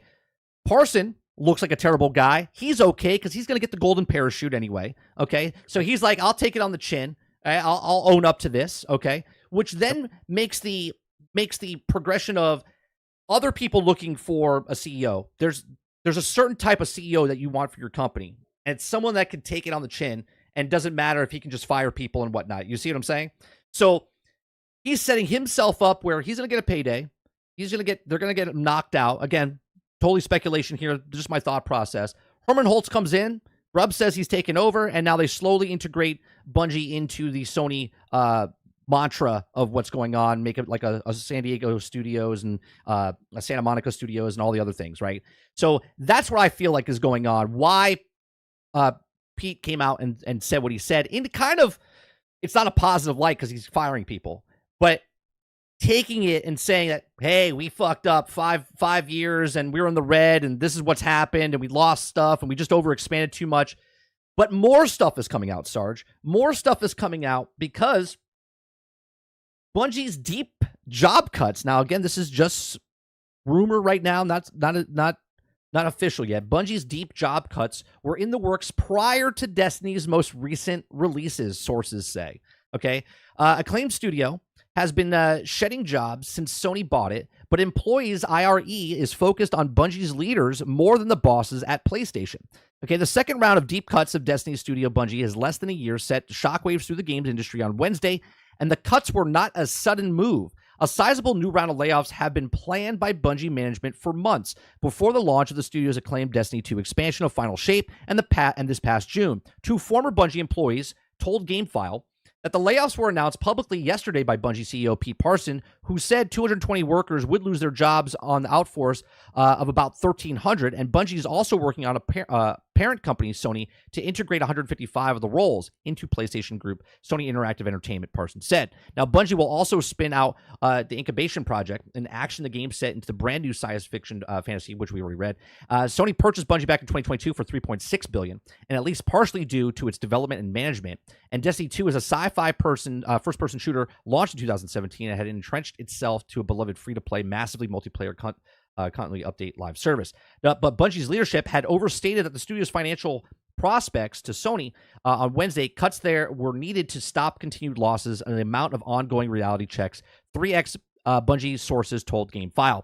He said, I think Sony overpaid for Bungie, one of them said, former insider said, on condition of autonomy to avoid damage to his career. I think Bungie sold things that they were just not able to deliver. All right, so these people are coming out saying that, look, last year when they made the cuts, they knew they were going to let more cuts off. And this is what's worse, in my opinion, that Bungie knew no matter how Final Shape came out, regardless if it was the best-selling thing since like Destiny 1, that people would still going to lose their jobs. And they used and abused these employees, these 220 employees, to use it, get this done, even though they knew months and months before that these people were going to lose their jobs and they were just using them to get the job done, just to, end up losing their job anyway. After all that, Sarge, to you. Yeah, there's so much to unpack. Okay, let's talk reality though first. Everybody knows, and we've talked about this in the past for many different games. When a game is finally released, right, those people who are non-essential workers who are part of the game are going to get let go anyway. It happens every time. Now, we don't know how many people were part of contract work, how many people were full-time, how many people were in what division of the company. All we know is it's 220 across the board, blah, blah, blah. We get it, right? Now, that being said, when you remove the group of people that you don't need anymore because your game is now released right? Maybe you did have underperforming sales. Doesn't really matter though, because what's supposed to happen is you're already supposed to have pre-development going on to whatever the next thing is, a smaller team going on, setting out the foundation of whatever the next project is going to be. And according to the stories I've read over the last few months, according to them, what was it, Project Payback canceled, right? Which they didn't which is not Destiny 3, by the way. It was a separate game, which is a separate game. That's fine. Project Payback canceled. No word about Marathon at all of pre-development stuff. Nothing. Like, so you guys had nothing going on even after the game was released. Like, so everybody you have currently right now is just guys for maintaining of the live service, and nobody else needs to be there. So you're getting rid of them, right? So now I won't say on the outset that it's cruel and unusual punishment, because most game companies do this, right? You have a core group of people that you're paying full time. You got the contractor work, and as the project gets more and more complete, you let go of those people because you no longer need them. My problem is that we've listened to this nonsense from Bungie for 10 years. I'm always hearing it's never Bungie's fault. Never Bungie's fault. Check with the fucking heroes of the Bungie coming into the chat. It's never Bungie's fault. It was Activision's fault. It's Microsoft's fault. It's everybody's fault but Bungie. Meanwhile, the facts are laid out. It's repeated multiple times. It's not like we're making this shit up. No, they right? said 5 years they were having problems. Right. Bungie cannot handle money. My first question is this: after all this misuse of capital, right? Has anyone seen? Just curious. Anyone seen a post from Bungie of hiring a fucking accountant? Like, just one dude. Like, one dude who knows how to add and subtract. Like, one guy who understands the business model and knows, hey, by the way, you guys, you can't buy your 14th or 15th car. We haven't paid the building for the 900 square foot office we have. Like, that kind of shit, right? What the fuck is going on in this company that the luck of the Irish is with him because they're able to survive 10 years pointing fingers in every direction, keep getting loans from other people, spend it crap, make some money, sell yourself off, buy yourself back. Like, what's going on, kids? Yeah. Right? A normal business doesn't do this kind of shit, right? You can't stand on a soapbox and scream, we want to do it on our own. And then the minute you go on your own, you're like, we don't got any money. We got somebody else to come in and give us some money. It makes no sense, man. 0 cents. So no games in the lineup. Nothing about what's going on about Marathon or anything else. Like, nothing. And so you're supposed to be surprised that PlayStation just put the kibosh and everything. It was like, oh, time out, Pete. And by the way, we're gonna call Pete from now on the Alan Parsons Project, right? Named after the band. Right? That's what he's gonna be known of from now on. Anytime we mention him, he's known as the Alan Parsons Project, right? Instead of calling it Bungie, because Bungie brings up some bad blood. We'll get some hero guys in here in a little bit because they sense us talking bad about Bungie. They're about to come in. Just wait, right? So now we're supposed to believe that everything's gonna be copacetic. No, PlayStation said you guys aren't doing this shit again, right? And exactly how you put it, even though it's like your sixth sense and you're just making it up, you're right. It's a good theory. I believe that they took it on the chin and got those people and didn't fire them. But let's be honest.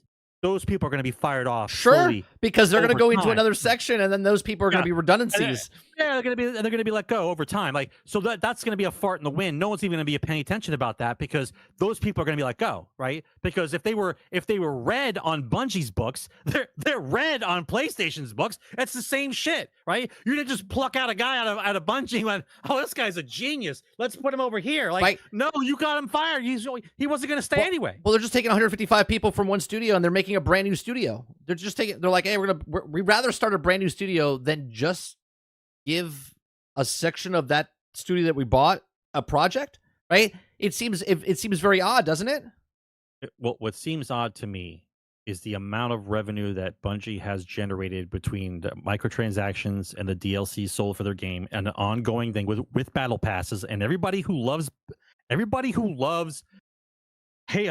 Destiny is buying battle passes. You are buying battle passes every season. Everyone does it because you're in it. You guys are in it. I understand. You guys are there. But to say that they don't have the revenue, To say that they don't have the money put aside to build the next project, to say that they didn't make enough is absolute nonsense. Yeah. Right? They do not know how to balance their books. Now, if PlayStation knew that and they thought they were going to get them at a discount, and that's why they purchased them, because they figured that they were going to be their golden ticket for the live service method, then my question to you is, after all these firings over the last 5 years, getting rid of all these people, who do you think is left to make the live service that PlayStation, Sony wants to make them so bad? Like, who's left, right? Are the golden boys of Bungie the ones left, the ones who know how to make everything perfect in the live service world? Or is it basically, it's a skeleton crew now, and they're praying to God they can actually make a game? Because I can guarantee you the next game they come out with is probably going to be something short and sweet. Oh, yeah. With recurring revenue. That's what Marathon is. Yeah, that's what Marathon is. So, but there's no word about Marathon. There's no word about anything. Here's the perfect thing. I actually said this a couple months ago, probably last year, probably October, August, maybe last year, when Sony started talking about how they're going to make 12 live service games, and then they said they were only going to make 6 right now, and then they'll make 6 more down the road. And I said, well, this is fantastic as long as the quality doesn't drop for those first-party title games, right? And Sony's trying not to make that first-party title games. Like, before they were doing, like, The Last of Us, and Last of Us had factions, and then they were doing a God of War, and they were talking about God of War, and then they're making an MMO for Horizon.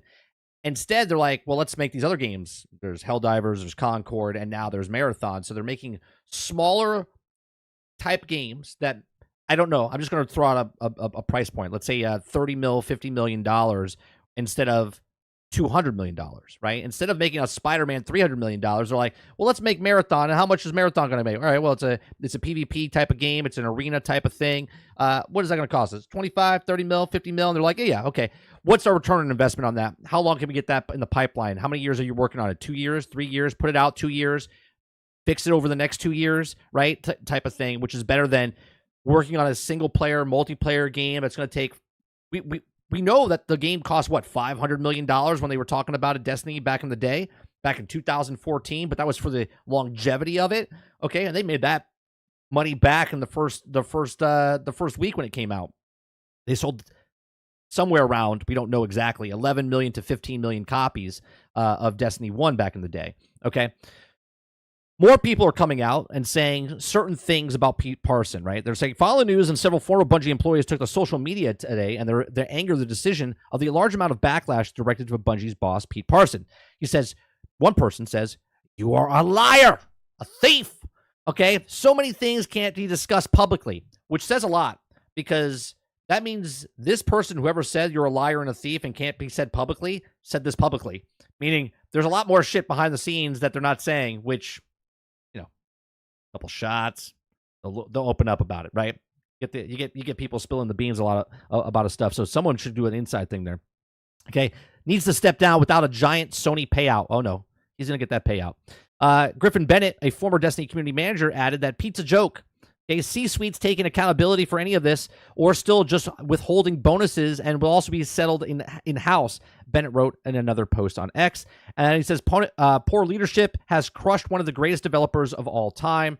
Retire Pete. Look, this has been happening for so many years, and I always said it's going to come out because someone's going to get tired of it. One person says here, he says, another former community manager, community coordinator wrote, coward, you did this. You chose this. I'm already listed as a do not work with. I don't care anymore. You lied to my face, straight to it. You also invited me to come see your new cars 2 days before you laid me off. 2 fucking days. Leave now, right? Like, these people are pissed, right? So there's a lot of people that, look, they must decide ironclad NDAs that they can't say anything. Right? And I don't know the time frame of that, if it's 10 months, 12 months, 2 years, 5 years, indefinite. But don't forget those contracts are tied together with either health benefit packages, sure, severance pay packages. So if you say anything, that you lose all that. Right. You take the severance package, you can't say a damn thing. Right, yeah. Right. So it's like a mob move, but like done legally. Like, you can't say shit. You're gonna take the money and you're not gonna say a fucking word about us. Like, that's basically what's happening. So it's like a mob shit, dude. Right. When you say a line like this, where you can't say you're a liar, you're a thief, and so many things I can't discuss publicly. That means that's they've signed something. Slander. They'll get it for slander, probably. But the point being is that anytime there's an NDA like that it's always tied to the severance packages and healthcare. Because that way the guy leaves, if he gets fired, let's say he's got 6 months of healthcare, he's got maybe 3 months of severance or 4 months of severance. It's always some kind of package deal, and they tie it to that. That's the way it always works. That's how you keep people quiet legally in the corporate world, as opposed to saying, hey, if you say anything, I'm going to break your legs. Like, it's the same thing. Jax A2 says one got fired while on maternity leave. Nice. Sweet. Yeah, did they say that she wasn't working hard enough? like it's ridiculous. And the problem with all of this, right, is now Bungie paid $3.2 billion for this company. Now, obviously, they got it for Sony. What did I say? The Bungie. Sorry, Sony paid Bungie $3.2 billion to get this. Now, I don't know if they got it for the tech. I don't know if they got it for the actual talent. Okay. But there's one thing they did get it for. Okay, now Jason Schreier came out and said that Payback was never Destiny 3. Destiny 3 is not canceled because Destiny 3 was never in production. It never got in production. Okay, now we as gamers, Destiny 1, Destiny 2, from the outside, we always thought, well, they're doing oodles of cash. There's definitely going to be a Destiny 3. Obviously, Sony would want that IP. Destiny or Bungie didn't want to lose that IP. They literally paid Activision to get the IP back. So they were the owners of this IP because they lost their first IP to Microsoft with Halo. Okay. And now Sony bought them for $3.2 billion and there's nothing. Now they own Marathon. They own whatever's in the works in the behind the scenes for whatever that other game is that they're working on. And they own Destiny. And I can't imagine in any way, shape, or form that Sony's going to be like, yeah, we're never going to make a Destiny IP again. That's insanity if we think that they're never going to make anything with Destiny. Destiny is a $1 billion IP, okay? Yes, they bought them for the tech. Yes, they bought them maybe for the talent, okay, or for the talent, but they also bought it for the IP. IPs are the king of all things, okay? Hence why Disney paid for what they paid for the IP of Star Wars and what they did for Marvel and why they do for all the other things. Bankable right, IP. Right. And Destiny is that bankable thing. When it came out, it was generic. You didn't know any of the characters, and now it's a household name. They can make movies, TV shows, comic books, all this other stuff, right? Toys, plushies, whatever. Okay? There's no way in hell that Destiny 3 is not going to get made. Right now, just sit up on a shelf, right? Because they're like, we don't want to put $300 million into a game for the next 5 years to see what you can do. We want you to get a return on our investment. We paid $3.2 billion. You get working on that Marathon. You get working on that other smaller type of PvP games where we can monetize and get live service games out there for microtransactions and whatnot. And MVP. We'll see how it goes. And then when we're happy what we're doing there, then we'll get you in the early stages of Destiny 3. But then it's going to be a completely different game. It's not going to be like Destiny was in the past, right? It'll be more like Destiny 1, not like Destiny 2. Okay, where it'll be shorter, smaller, you know what I mean?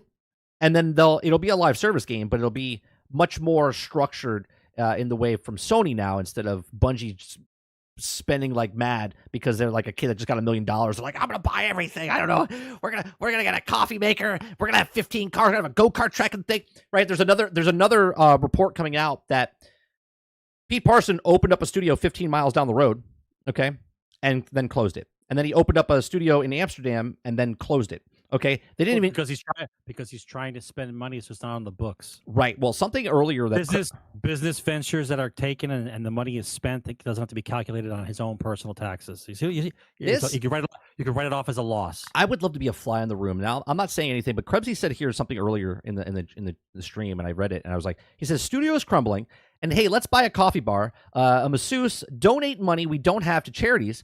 Have $300 million debt and get saved, but still not learn that we have to save money issues. I want to take something out of what you said there. I wonder, and again, I'm putting it out there. I don't know if they did this, but if they don't know how to manage money, did they properly give the right donations charity? Do you see what I'm saying? Or did they do something with the charity? Because there's a lot of people. We know for a fact that the Destiny community is very charitable. Very charitable. So much so, there was a whole separate entity that wasn't part of Bungie in any way, shape, or form that they're having their next show like in a couple weeks. GCX, okay, was built off the Destiny community. Very charitable people. Gave a lot of money, raised a lot of money for a good cause, for cancer and whatnot. Okay, now Bungie also does things like that. If they can't manage money, did they properly take the right funds and give it to the right people, or did they, right? I would love to be a fly on the wall to know these things. I'm not saying they stole money from charity, because obviously they did very good stuff. But if they can't manage money, it makes you wonder. Just makes you wonder. It's like the company goes quiet for so long, and then we come back, we talk about the same shit. It's like nothing that happens anymore with that company surprises me, right? It just doesn't. What I find even more interesting is that they are able to still give other companies the perception of their value, that they're constantly bought and sold. You know what I mean? Like it seems strange to me that someone would purchase them for the reasons that they purchased them for, and then for some reason stuff is so chaotic that they have to let them go. It's not worth keeping them. You have to let them go. Right? Now, PlayStation has witnessed it 3 times, and now they purchased them for the same reasons. So what do you assign the Bungie company as? Like a bunch of soldiers of fortune that are just paid for the next job, and we're hoping to survive until the next job? Like what place do you have now that you can't sustain yourself as a company? You're basically being bought and sold for the benefit of another company. I have a question for chat and for you, Sarge. Going forward now Bungie's under Sony, slowly but surely, Sony will take more and more of them and take control. But can you trust Bungie? Can you trust them for whatever next game they have, where they have microtransactions and all this other stuff? Can we trust them on what they're doing? Because obviously the Eververse was there, and they took that money and they ran with it because they don't have enough money. They've been in the red, right? They're not making money. So what were they doing with this money? Where are they going with this money, and what would they do with the money now? Well, the only way that stuff like that would be resolved is if the people actually opened up an investigation, something happened, like something actually happened. But maybe the upper management in Bungie knows how to play the politics game so well that it's not worth anybody's time to try to fight these guys into court, because otherwise PlayStation, if it were that, let's put it this way, if it were that level of corruption going on inside the company, PlayStation wouldn't have bought them. Right? Because then they would be liable for what's going on. Well, maybe they didn't know. Maybe they hid it really well. This is what I'm saying. I'm saying that the upper management of Bungie plays politics so well that it's not, you can't find the proof. You can't actually get them on what is happening. Right? On the other hand, right, for me to trust them as a company, you would have to fire the entire management. Everybody. Right. Everybody, anybody in management at all, whatever management positions there are in Bungie, they would all have to go. It would just have to be employees, and Sony takes over and reinstalls other managers. That's the only way. I would trust them. I said this 8 months ago when they first did the first layoffs, and when Bungie was it 8 months ago? Maybe it was like 6 or 7 months ago, whatever. I talked about the stock options that they had, because the last time they did the layoffs, they fired all the people that were been with the company the longest that had the stocks. Okay. And I thought it was weird. I said something before. And now again, the people that they let go were the higher up, more people that have been with the company the longer, the people that had the most stocks to lose, and they fired those people as well. Do you think something's there, or am I just fucking crazy? I don't think you're crazy. When you see the same thing repeat multiple times, and then you have all these people, especially the press, likes to defend. Like I'm not going to say with 100% certainty that Parsons is the scapegoat. Like he's the guy. He's the problem. He's the guy right now. He might be a problem amongst everything else, but maybe they had to pin it on somebody, and so that's the guy they pinned it on. Like sure. the optics and this is definitely big in corporate stuff. The optics of him in the classic car collection is just like the cherry on the shit cake that's going on in Bungie. Like, if I could just remove that and we could talk about a bunch of other stuff, and it would still follow the same negative storytelling of what happens in corruption in companies. But the fact that you put that car collection up at the forefront and keep talking about it like it's the catalyst for his corruption, like he's addicted to. What they're basically saying now is he's so addicted to classic cars, he would fire his own people in order to save money to buy himself another car. Like that's ridiculous. Well, again, even if you say what you want, right? $2.3 million. What does that get you? 10 employees. 10 employees for maybe 8. Right, something along that, because they're making 90 to 100, 110,000, all depending what position they're in. Right, I have no problem with how you spend your money. Right, what you make for your job is your business, and what you spend it on is your thing. This is coming out now that he's spending money on cars while people are losing their jobs. I mean, that's just the way it is. Bad optics, right? Because somebody can buy a steak and somebody's getting a hamburger, right? Like there's different hierarchies of people that make money. So I don't hate that, but what does, like you said, the optics comes across really bad because he's the guy saying, "Oh, I feel really bad that we're losing these people. We had to make budget cuts." Meanwhile, it comes out that he's got 17 cars. Meanwhile, people in the business can't even afford lunch. But what you have to do, bro, is when you look at a story like this, you have to step back, right? Because you see that once the story came out, there was a line of things ready to go. Sure. Once the story broke, like everything fell into place. Like it's like Bungie politics. It's like politics. Bungie fired a bunch of people. That's one thing. Then this, and then this. Like dominoes. Like they were like the guns were loaded. They just needed the story to break so they could start firing out all the other crap that they had ready to say something. Like nobody knew anything.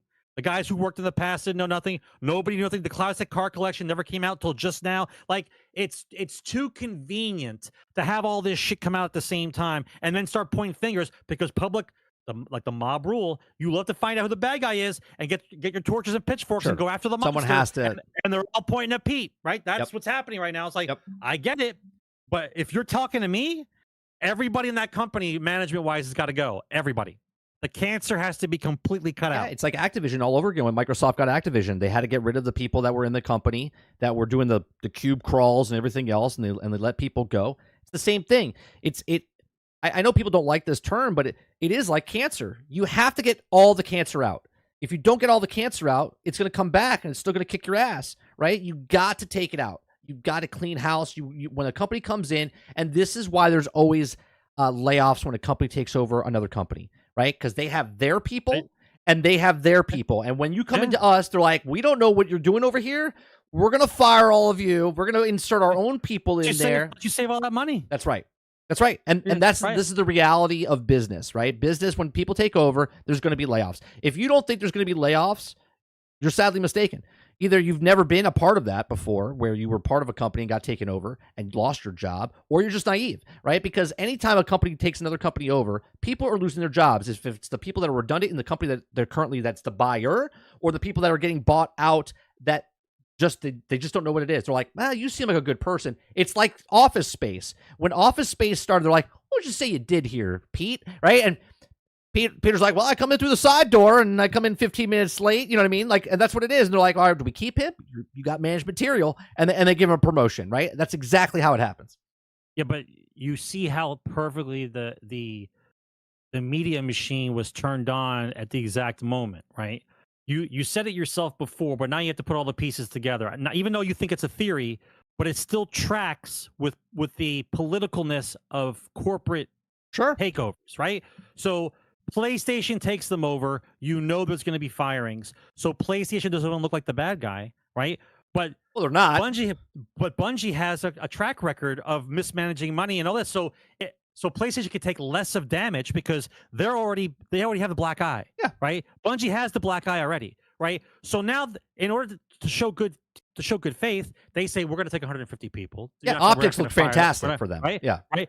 But it's not entirely because their product didn't sell well. It's because they took them over, right? And we're gonna get rid of people. That's part of it. So They used the optics of Pete, the problems with Bungie. They used a little good faith by saving those 150 plus people, and they make it look like it's a transition that's inevitable. We're going to clean house, but really, PlayStation is just doing their job. I'm sorry, Sony is just doing their job, cleaning house, right? Yeah, so now you go back on the other. You got to go back on the other side. If we're going to go back on the other side, I almost bet you. I'll almost bet you, right, that Sony doesn't want to get rid of the upper management because in their mind, think of it this way, in their mind, right, they're the only ones that can deal with that mess, right? Because think of the person that you have to bring in from your company to take over that position. And Bungie, right? That's going to get those people to work for him they don't know, who might have a different idea, right? Once you start the insane asylum, the patients run the facility, right? So you got to put somebody in there that they know, they'll do the work. Which is Holtz. Right? Holtz is coming in. Grubb said Holtz is coming in, and he's taking control of Bungie. Right. Right. So you make your scapegoat. You make your scapegoat. You wait a while until the press comes down. Then they're going to say he's gone. You install another guy who they know, who maybe you can control probably a little bit, and then we see what happens. Well, Holtz is the CEO, dual partnership with the Hiroki Totoki, best name in the business. Okay, like Holtz is coming in, he's going to take over, and like you said, the ducks will fall in a row, but they'll get rid of Pete Parson. Do you think Pete Parson tomorrow will get let go because of this pressure, or do you think it'll be next week? I like to think they always wait until the end of the quarter. So It's a Friday. You usually get rid of people on a Friday. I don't. I'll be honest with you. I don't think they're gonna. I don't think they're gonna get rid of him that quickly. They're gonna wait till the media dies down. I think maybe Christmas time, right before the holidays. No. Oh yeah. No. He's going out the door real fast. You think so? Oh yes. I don't think so. Within the next 6 days, he is gone. And I say they do. I think they do it tomorrow. All right. I do. We'll I think they do it tomorrow. Because it's a Friday? It's a Friday. That's when you fire people, right? Gets his package. Then what it seems like... They have to make his package No, first. because then Sony even looks better. They're like, Sony's not playing around. They got rid of Pete. Pete stepped down. But maybe what they'll do, they won't let Sony say they got rid of Pete. Pete will resign. He'll resign and be like, look, I'm a better guy. I understand what's happening here. I will step aside. And Sony will be like, there you go, sir. Here's your golden parachute. There you go. I would have to know what the actual contract obligations are, what he's owed for like the quarter, whatever else. I'm telling you, they're not gonna fire him right away. They won't. I'll say by next week he'll be gone. You say Christmas time. We'll see. Before Christmas, yeah. That'll be right. Before if he Christmas. gets fired next week, it's before Christmas. No, I don't mean like that kind of before Christmas. I'm talking like Thanksgiving, like the holiday period. RPG, 100%. Pete steps away, right? They're not going to fire him. He's going to step. He's going to step aside. No, look, the CEO guys never get fired. They always step down, or they pass the torch, or whatever words you want to use, but they never get fired. The most horrendous things they could possibly do, but they don't get fired. Yeah, so we'll see what happens. It'll be interesting. Look, I've said it. I just feel vindicated because I've always said that Bungie can't handle money, and now they literally admitted it. They admitted it and said we just couldn't handle money, right? Yeah. it's been 10 years, so we knew that. Yeah. Like after that phrase, you look at them, you go like, duh. Ooh, look at this. Dupless just came in. Breaking. Luke Smith and Mark Noseworthy are no longer at Bungie, according to Jeff Grubb. Now, that's interesting. Cleaning house, upper management, right? Luke Smith's Twitter account went dark. Okay, I'm telling you, that's nice. If it's true, obviously, Jeff Grubb is a source. Obviously, he's really damn good, and when he says certain things, they come true. So, thank you, Dupless, for that. We'll see what happens. But yeah, I think Pete Parsons done by next week. I'll stick by it. Within the next 7 days. By the next week's show, I don't think Pete Parson will be there. The big guy always gets let go last. They take out the other guys first. You gotta wait, man. It's patience. He's got to get his money, man. I just think it's funny that Luke Smith wiped his timeline completely, and some people say he's done that before. And I'm like, well, it just looks weird because that means there's some sort of evidence or something to collaborate what other people are saying. Yeah, but somebody has it. Somebody has Of that course, it's timeline. on the internet. Somebody has it. You can wipe whatever you want. Somebody has it. If Wolverine says, if true, the Elon type person in Sony is getting to work. That's right. Yeah. 70% of the people are gone. Somehow Twitter's still running. Twitter is still operational. But that's the kind of stuff I'm talking about. When they promote that kind of nonsense, like he's firing 70% of the people. How's the company going to run? And then once the company runs, when you fire all those people, it's proof positive that they were all overpaid nonsense. Right. And then there's no follow-up story that says these guys were getting overpaid nonsense. There's no follow-up story. They just stopped talking about it. Well, what a perfect segue, Sarge. Overpaid nonsense. Next story is Robert Downey Jr. and the Russo brothers mega adventure payday. Right? Overpaid. Okay. So this past weekend at Comic-Con, San Diego Comic-Con, they came on stage and talked about how Marvel's coming back, baby. Right? A couple weeks ago, we talked about Deadpool and Wolverine. I said that it might break $1 billion. I said it will be the best Deadpool. Right now, it's at 555 million worldwide. It's on its way to $1 billion. Okay, so Marvel, one movie comes out, and everyone's like, "They're back, baby!" Robert Downey comes out on stage. I'm Dr. Doom. Right? Everyone's freaking out because Deadpool's doing well. Robert Downey's back, but a lot of people are not happy about this, Sarge. A lot of people are not happy that Robert Downey Jr. is coming back because they feel like this is a Hail Mary, right? This is a Hail Mary of, well, Marvel's been fucked up for 5 years. This is basically a Hail Downey. It's not a Hail Mary. That's right. It's a Hail Downey. Okay. A Hail Downing. So, look, I love Robert Downey Jr. I love him as Iron Man. I'm completely okay with look. Loved his storyline. If you don't, how do you go from interviews that say, I'm done with the universe, I had a great run, all the interviews I watched him with Robert Downey all said the same thing, that he was good stepping down, it was time to go, there was time for the go different direction, and then you had to think for 6 months, they had that guy in a room negotiating what they wanted to do and how they were going to lay it out for him to say yes to Dr. Doom, right? So this has to be some kind of multi-picture, multi-million, it's billion-dollar deal. Yeah, it's a 3-picture. Downey to come in and do Dr. Doom, and for everyone to get wet behind the ear for this to work. Like, come on, bro. Hold on. There's a clip. There's a clip of. Hold on. There's a clip of. Keep talking about this. I don't have a problem with him being a villain now, right? Him growing the character of Iron Man throughout the decades, right, was incredible, right? To finish the way he finished was incredible. That movie will remain in my head forever, the Infinity War series, right? So he did his job. To close the book, to say it's over, to say we're done, move on to the next chapter. Then we watch the next 7 movies come out, and they're all dog shit. Now, you guys can defend them if you want to, but as far as the movies for Marvel concerned, it peaked. It peaked at Endgame, right? We all know this. We know, if you've been following superhero movies, you remember when they were sucky, then they had 1 or 2 good gems, but mostly they were sucky, and then they started getting better. Right. The computer abilities were getting better, so the superhero movies were getting better because they could do the special effects properly.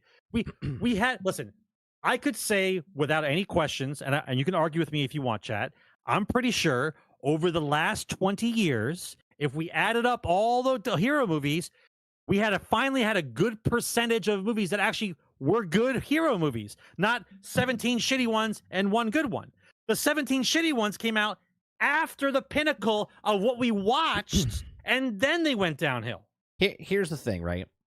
I like Robert Downey Jr. I hate when they recast people in different roles in the same fucking thing. Now, obviously, it's the multiverses, so they can bring him in, and he could be Dr. Doom. I understand people are talking about how the infamous Iron Man run and stuff like that in comics, but Marvel Cinematic Universe doesn't follow the comics. They make their own thing, and they do it poorly, in my opinion. But at the same time, I think, again, this is a Hail Mary pass. They want this to do good. But between now and when those movies come out, they haven't set up shit. Do you know why the other Avengers movies worked so well? Because they set up the other movies. There's the Iron Man films and the Thor films and the Captain America films, and they built it up. What did they build up so far? Leading up to Avengers, what we've seen, what Quantumania, right? What Shang-Chi, the Eternals, right? Hawkeye series, like Agatha, the Falcon and Winter Soldier, and now the Captain America 4, they fall flat on their asses, and now this is a big Hail Mary. Right now, the budget of this film, okay, between the Russo brothers and Robert Downey Jr. over 2 films, because they're doing both Avenger films.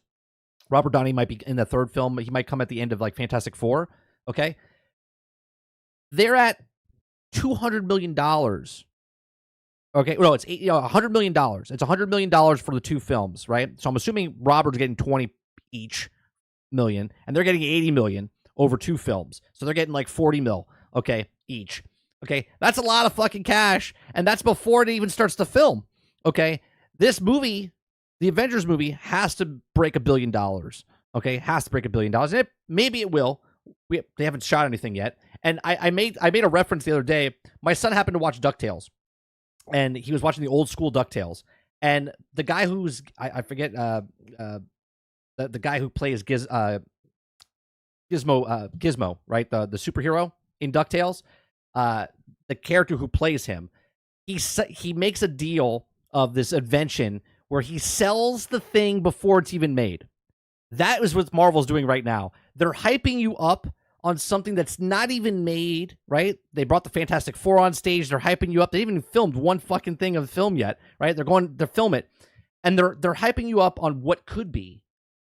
But what could be and what they've shown are 2 different things, and the MCU has fall flat in their face. Right now, we have the next Falcon, Captain America 4 coming out, okay? That's going to bomb. Deadpool's doing great. That's going to bomb. Agatha, the show on Disney Plus, is coming out. That's going to bomb, right? They have Ironheart that we don't know if it's ever... You're so negative, bro. How do you know it's going to bomb? It's going to bomb, okay? How do you know it's going to bomb? You're so negative. Right, so all these things are just not clicking, and then all of a sudden, that's a lot of pressure to put on Robert Downey Jr. because now you want him to duplicate, and he even says it on stage. Same task, different mask is what he said on stage, right? Same task. Basically, revive, right? Bring Marvel back to the face of planet Earth here, so to give it some sort of, culture back, because the fan base is just, but people are excited, right? People are excited. They're like, it's going to be sick. Dark Taco's excited, right? I'm glad. I want to be excited. But at the same time, I just feel like this is going to fall flat, man. I think there's too much pressure. You explained to me in the middle of this DEI nonsense that you think that Robert Downey as Dr. Doom is going to make a good Marvel movie, and DEI is not going to infiltrate it somehow and fuck it up and try to get some kind of bullshit going on. I don't know if DEI is going to... Maybe they learn their lesson. Look, there's one thing I can say, that if Kevin Feige is doing something correctly, is that they know that they fucked up and they're course correcting. Okay? I can see it. They're course correcting. It's a Hail Mary, but they're course correcting. They said, we tried this, it's not working, right? We were going to go this way, it's not working. Let's see if we can do it with this guy and these guys, because they made the better movies of the Marvel films, right? They made Civil War, they made Winter Soldier, they made the Infinity War, and they made Endgame. Okay? Endgame, lots of holes in it if you think about it too much, but it's okay. It's a good end of all those Marvel films. Okay, this is a strong crew coming back. This is the MVP team that you want. I just don't know if they can do it. I think there's just too much pressure and too much time has passed now. Where I think this is what I think they should do, but they're not now because they got Robert Downey. I think they do a soft reboot. I think Robert Downey Jr. literally ends it. Okay, in a good way. Like Dr. Doom, he ends this MCU. He ends it. Like we get like Empire Strikes Back ending. So what he does? Do they go to Secret Wars? You think they're gonna go to Secret Wars? I think he destroys everything and they soft reboot it with a new Captain America, a new Thor, a new Iron Man, and they do all this stuff. I think that's what they do. By the time all that gets done, I'll be retired. Yeah, it'll be 2030. Yeah. I think that's what they're doing, though, Lang, right? They are going to bring X-Men in. They are going to bring that stuff in. This is why they're introducing the Fantastic Four, but the Fantastic Four is not part of the MCU. It takes place in the 60s. Obviously, but I think that's what they're doing. I think they're going to soft reboot it. I think Robert Downey's coming in. He started it, right? He started it as Iron Man, and he's going to end it as Dr. Doom. He's going to end the MCU. He started the MCU as Iron Man, brought it to life. He's going to end it as Doctor Doom. Because he's not playing Tony Stark. He's playing Victor Von Doom. He's not an alternate. He is Victor Von Doom. He's not, well, at least that's what they say. He's not Tony Stark in a different variant. That's my prediction. We'll see. Come back. We'll still have a show. It'll probably be episode 600 by that time. Because it'll be like 2027. Okay. And I'll be stroking out. All right, two things I want to talk about, Sarge. I got to talk this with you because fucking Logitech has a forever mouse. Could mean peripherals could go the way of coffee beans, TVs, and printer ink by pushing a subscription. I'm not even going to read the article. I read the article before. I'm going to kind of subsidize or synopsis of it. Okay, they're talking about, they're not doing it. They thought about it where your mouse, instead of, like, if it breaks or something, you would just call them up and be like, hey, send me a new mouse, because you pay a subscription model. They wouldn't sell you mice anymore. You would have to subscribe to use a mouse. Okay? Subscribe to use a mouse if you use Logitech. I don't know how that would work, because there's other mouse companies out there that make it. I'm more concerned about the AI button on the Logitech mouse. You hit the AI button. Did you see that also on there? No, I haven't seen that. Yeah, the mouse has an AI button on it here. So like in the middle of you using the mouse, you press the AI button and the AI chat GPT or whatever the hell it's called now comes up on the screen like a quick tab button. It's on the mouse. You can ask it questions and stuff. If you think for 1 minute I'm going to pay a subscription model for a fucking mouse, okay, I will burn the building down where Logitech makes the mice. Now, joke. Okay. You can't say that nowadays. You can't actually burn the house down. He's joking. Yeah. Because if it happens, they're going to come looking for her. Yeah, I'm going to find the Logitech factory in China. Yeah, I'm going to find it. Right? So I think this is ridiculous. AI is ridiculous. And here's the next story, Sarge, because this is... Wait, is this it? Is this... Where is it? Yes, here it is. Subscription for a mouse. Here is the next greatest invention. We talked about this earlier today. This is called friend.com. This is a necklace you wear around your neck, okay? And if you have no friends, you're lonely, you talk to yourself a lot, well, this is up for you. This is right up your alley, okay? You're going to talk to yourself, but you're going to talk to a little circle around your neck, and it's going to text you. And let's watch this, shall we? Really nice up here. How'd you find this place? I don't know. I just kind of like to come up here to be by myself. I've never brought anybody else. I mean, besides her. That's not a person. It's a necklace that you brought up on the roof. She goes everywhere with you, right? Run, kid. She's going to kill you. Right? Mm-hmm. Guess I must be doing something right then. I guess so. We'll see.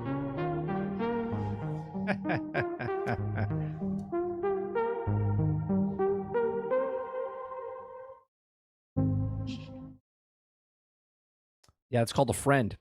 So, Sarge, where do you lie with this with AI?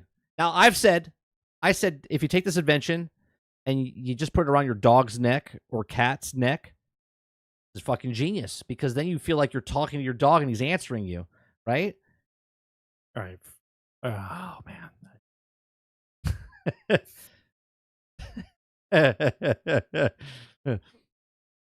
First of all, that commercial is straight out of like a RoboCop movie or like one of those dystopian movies. The dystopian movies. Yeah, that kind of commercial. It's like Demolition Man. It's like Demolition Man. Yeah, it is directly out of like one of those movies, right? If you are not aware, and I'm sorry if I offend somebody, I'm not really, that there are crazy people. There are people with mental illnesses that exist on the planet. If you think talking to yourself and talking to an AI thing around your neck is healthy, instead of talking to an actual person, we are going to end up with really, really screwed up people. Like legit screwed up people. I think it's okay if you talk to yourself. I think it's your conscience and your gut, and you can, like, do I want ice cream? Yeah, you think if you want ice cream, and you're like, maybe I'll get ice cream or not, right? Like you have these like inner monologue type of thought type of stuff, right? People talk to their animals, right? People talk to stuff like that. That's fine. but you're talking to a thing. Yeah, you're talking to a necklace like it's a Who person.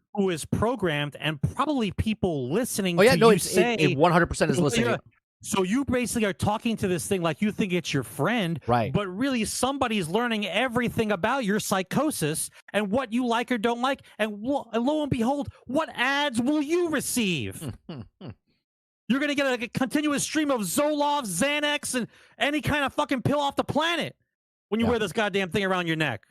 Yeah, it's interesting. What is wrong with you people? It's interesting. Jokingly, like if you put it around a dog, at least if you talk to him, be like, "Hey, you like your food?" It'd be like, yum," you know, like type of stuff. Or like, imagine the kid was playing a video game and the dog was on the ground and he like got killed and he looks at his dog and the dog goes and it looks at him and he says, "You're getting trash, bro." Like that's funny. That's funny, but not okay. It's not okay. We can't get kids to be social now. Now you're going to give them an avenue where they don't have to be social. They're going to sit in a room and talk to themselves with the little thing on there. And no, dude, no. Yeah, no. I don't think so. I don't think something like this should exist because just going to talk to somebody, like it's super. Yes, Dave. It's super easy. Your phone does it, but my phone's not around my neck, walking around with me the whole time. I walk around, do stuff without a phone all day. I don't have my phone in my pocket, sitting on my face. Yeah, there's a difference though, right? Dave, like when you're talking out loud and your phone like knows what advertisements it's giving you and stuff like that. This is every time you speak or say something, it's listening and it answers you. So it'll almost become like a nagging. It could be a Twitch's thing. I don't know if you have to press the button, like you say something and then push the button and then it comes out with it's like a magic 8-ball. You could walk around with a magic 8-ball and be the exact same thing. Be like, should I have pizza today? Yeah. Outlook doesn't look very good.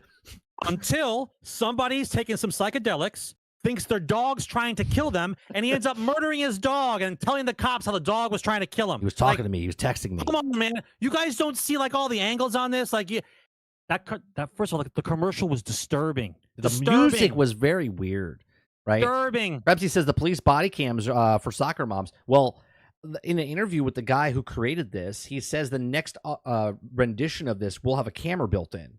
Right, so yeah, that's what I want. Everybody's got body cams on now, which is just we're living in a world that's it's crazy. Thank you, Dave. Thank you. Some guy who's bored out of his mind hacks into the damn friend unit and starts talking to people like that. Yeah. You can easily mess with people's heads like that, man. It's not. We need to get a grip, bro. We need to go back to like the roots of being a human on this fucking planet. This kind of stuff is creeping me out, and it's fucking wrong for everybody. There's not going to be any benefit for that. The benefit is stop giving people antipsychotics and have people talk to actual other people. Right? Yeah, that's number one. It doesn't talk yet. But the next rendition will. And then what are you going to be hearing? People walking around talking to their fucking chests. Everyone's talking. All these voices going on everywhere. I got this going off as well as I'm talking. No, bro. No. No. Real quick, stories that we didn't really get to, right? But I'm going to tell you anyway. Fall TV shows surpassed a near 5 times jump in hours played for franchise on Game Pass. So all Fallout games had a increase of nearly 5 times jump in hours for the franchise on Game Pass. Ubisoft announces an NFL Primetime Fantasy, a mobile game tied into live NFL games. I kind of want to read this for a second. It says, Ubisoft is teaming up with the National Football League and National Football League Association for NFL Primetime Fantasy, a new mobile free-to-play. Let me bring this up on the screen for you guys. A new mobile game, free-to-play fantasy football title, thanks to NFL partnership gameplay, will tie into live games as it happens. The live tie-in element will allow players to make calls during the live NFL game by anticipating big moments and swapping out players for their bench at the right time. Ubisoft press release says that players who make the best game time calls will get a major boost in your fantasy score, and they could also compete online against friends and other global leaders. The NFL VP of video game, Ed King, says that upcoming mobile title is part of the NFL's dedication to offering a non-traditional video game experience for our fans with NFL Primetime Fantasy marketing. What do you think about this, Sarge? It's like basically like gambling on the go, right? Like DraftKings. I'm sorry. Is there not enough gambling? No. What I'm saying it is, but now they're doing live fantasy, like in real time, which is crazy because fantasy football you have to set your roster, and then you put it down. You can't change it. That's what it is. These guys are trying to make it where fantasy football is in live time, where you can make substitutions and different things as you're watching the game live. Yeah, that would be chaotic. Well, and plus the fact that everybody be on record for their gambling, and then Uncle Sam would know about it. So I don't understand why you would even want to do that. I have friends that are in 3 or 4 fantasy leagues, way over $2,000 a piece, $2,000, sometimes $2,000 or $3,000. You think they're going to be on a live service, and so everybody, so the service knows how much money they got going back and forth? Hell no. Well, hell no, they don't want that. Let me tell you, you know what would be good for this? The friend around your neck. So when you need someone to tell you what fantasy football player to put in, you can ask your friend. It can text you.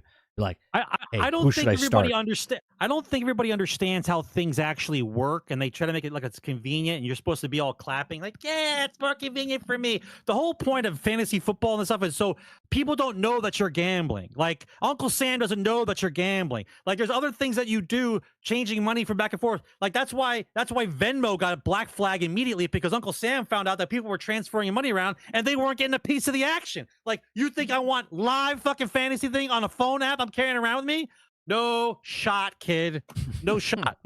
Right? Only people who are stupid, who are spending money, who want Uncle Sam to know the amount of money they're spending, get Venmo and this fucking app. Like, come on, kids. Stop making it easy for them. 2 more things. We have Star Wars Outlaws PC requirements. Set upscalers to on. Star Wars Outlaws PC requirements asking for upscaling on all resolutions. So, like, your computer has to be like Mac Daddy to run this game on PC, apparently. Okay. Which game? Star Wars Outlaws. Star Wars Outlaws. Okay. And then the last story that we're not going to get to, I just want to read the title. So that's wait. That's their defense now. That's the defense. The defense is if you don't got a Mac Daddy computer, it's not our fault. It looks like dog shit. That's like their defense. I guess so. Right? Yeah. So get it for console and pay $18 a month. Yeah. A week before it comes out, all of a sudden is, by the way, 4 weeks. 4 weeks. Should I tell him? 4 weeks. If you don't have the best computer on the planet, it's going to look kind of iffy. So it's not our fault. It's not our fault. They told SkillUp and other content creators not to capture it at 4K. They said show it at 1080p. Why? Because that's what it's going to look like on 99% of the computers that are out there. That's why. They didn't want to overhype how good it looks, because when you get it on your computer, it's not going to look that way. That's why. That's exactly why. Okay. So the last thing is, we talked about layoffs with Bungie. Well, Intel says, hold my beer. Okay. Intel has 243,000 employees. 243,000 employees. Although percentage-wise, they're firing the same amount of people as Bungie at 12%. Okay.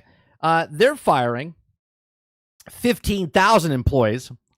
15,000 employees will stop non-essential work for Intel. Wait, there's no Pete Parsons to blame, or Phil Spencer. Doesn't that company have their Pete Parsons to complain about? Yeah, no, this is just a blind 15,000 that no one gives a shit about, right? Now, it says here that the workforce is over 15% as part of a new $10 billion cost savings plan for 2025, which will mean that the headcount reduction greater than 15,000 roles. Intel tells The Verge that the company currently employs 125,000. Though on Wiki it says, so they got rid of a lot of people then. So that's 10%. That's more than 10%. 125,000 workers. So layoffs could be as many as 19,000 people. So they could go up from there.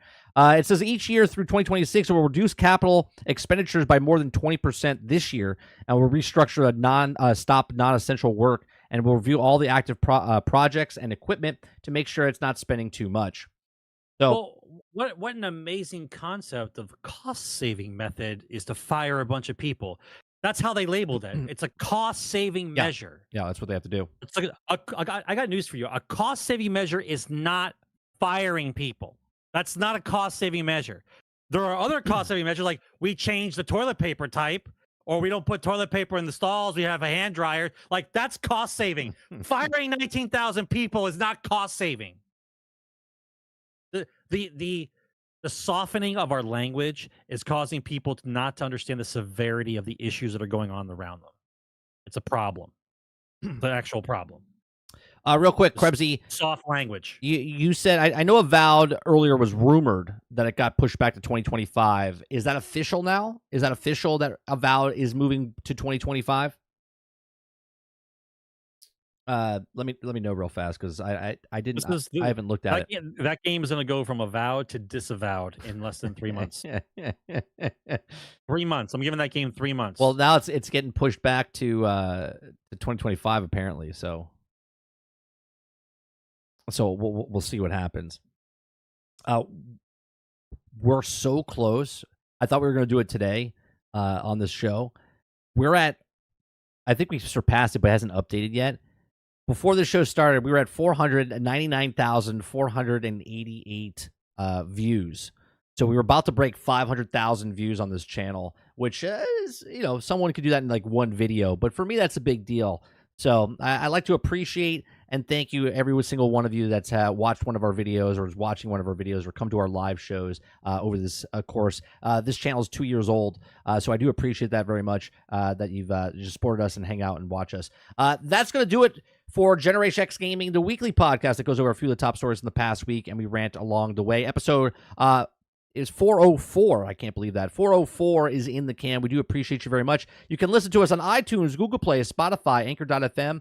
And you can always watch the past broadcast right here on 30NSG. We do live streams, we do uploads, we do gameplay, and we do podcasts. You can find me over on Twitter as well under 30 and Still Gaming.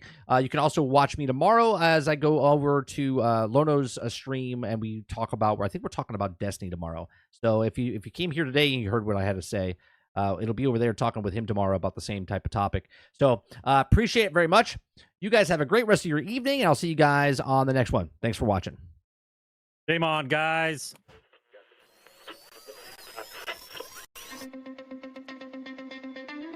They're two brothers and gamers that have been playing games since the early 1980s. Combined, they have over 65 years experience.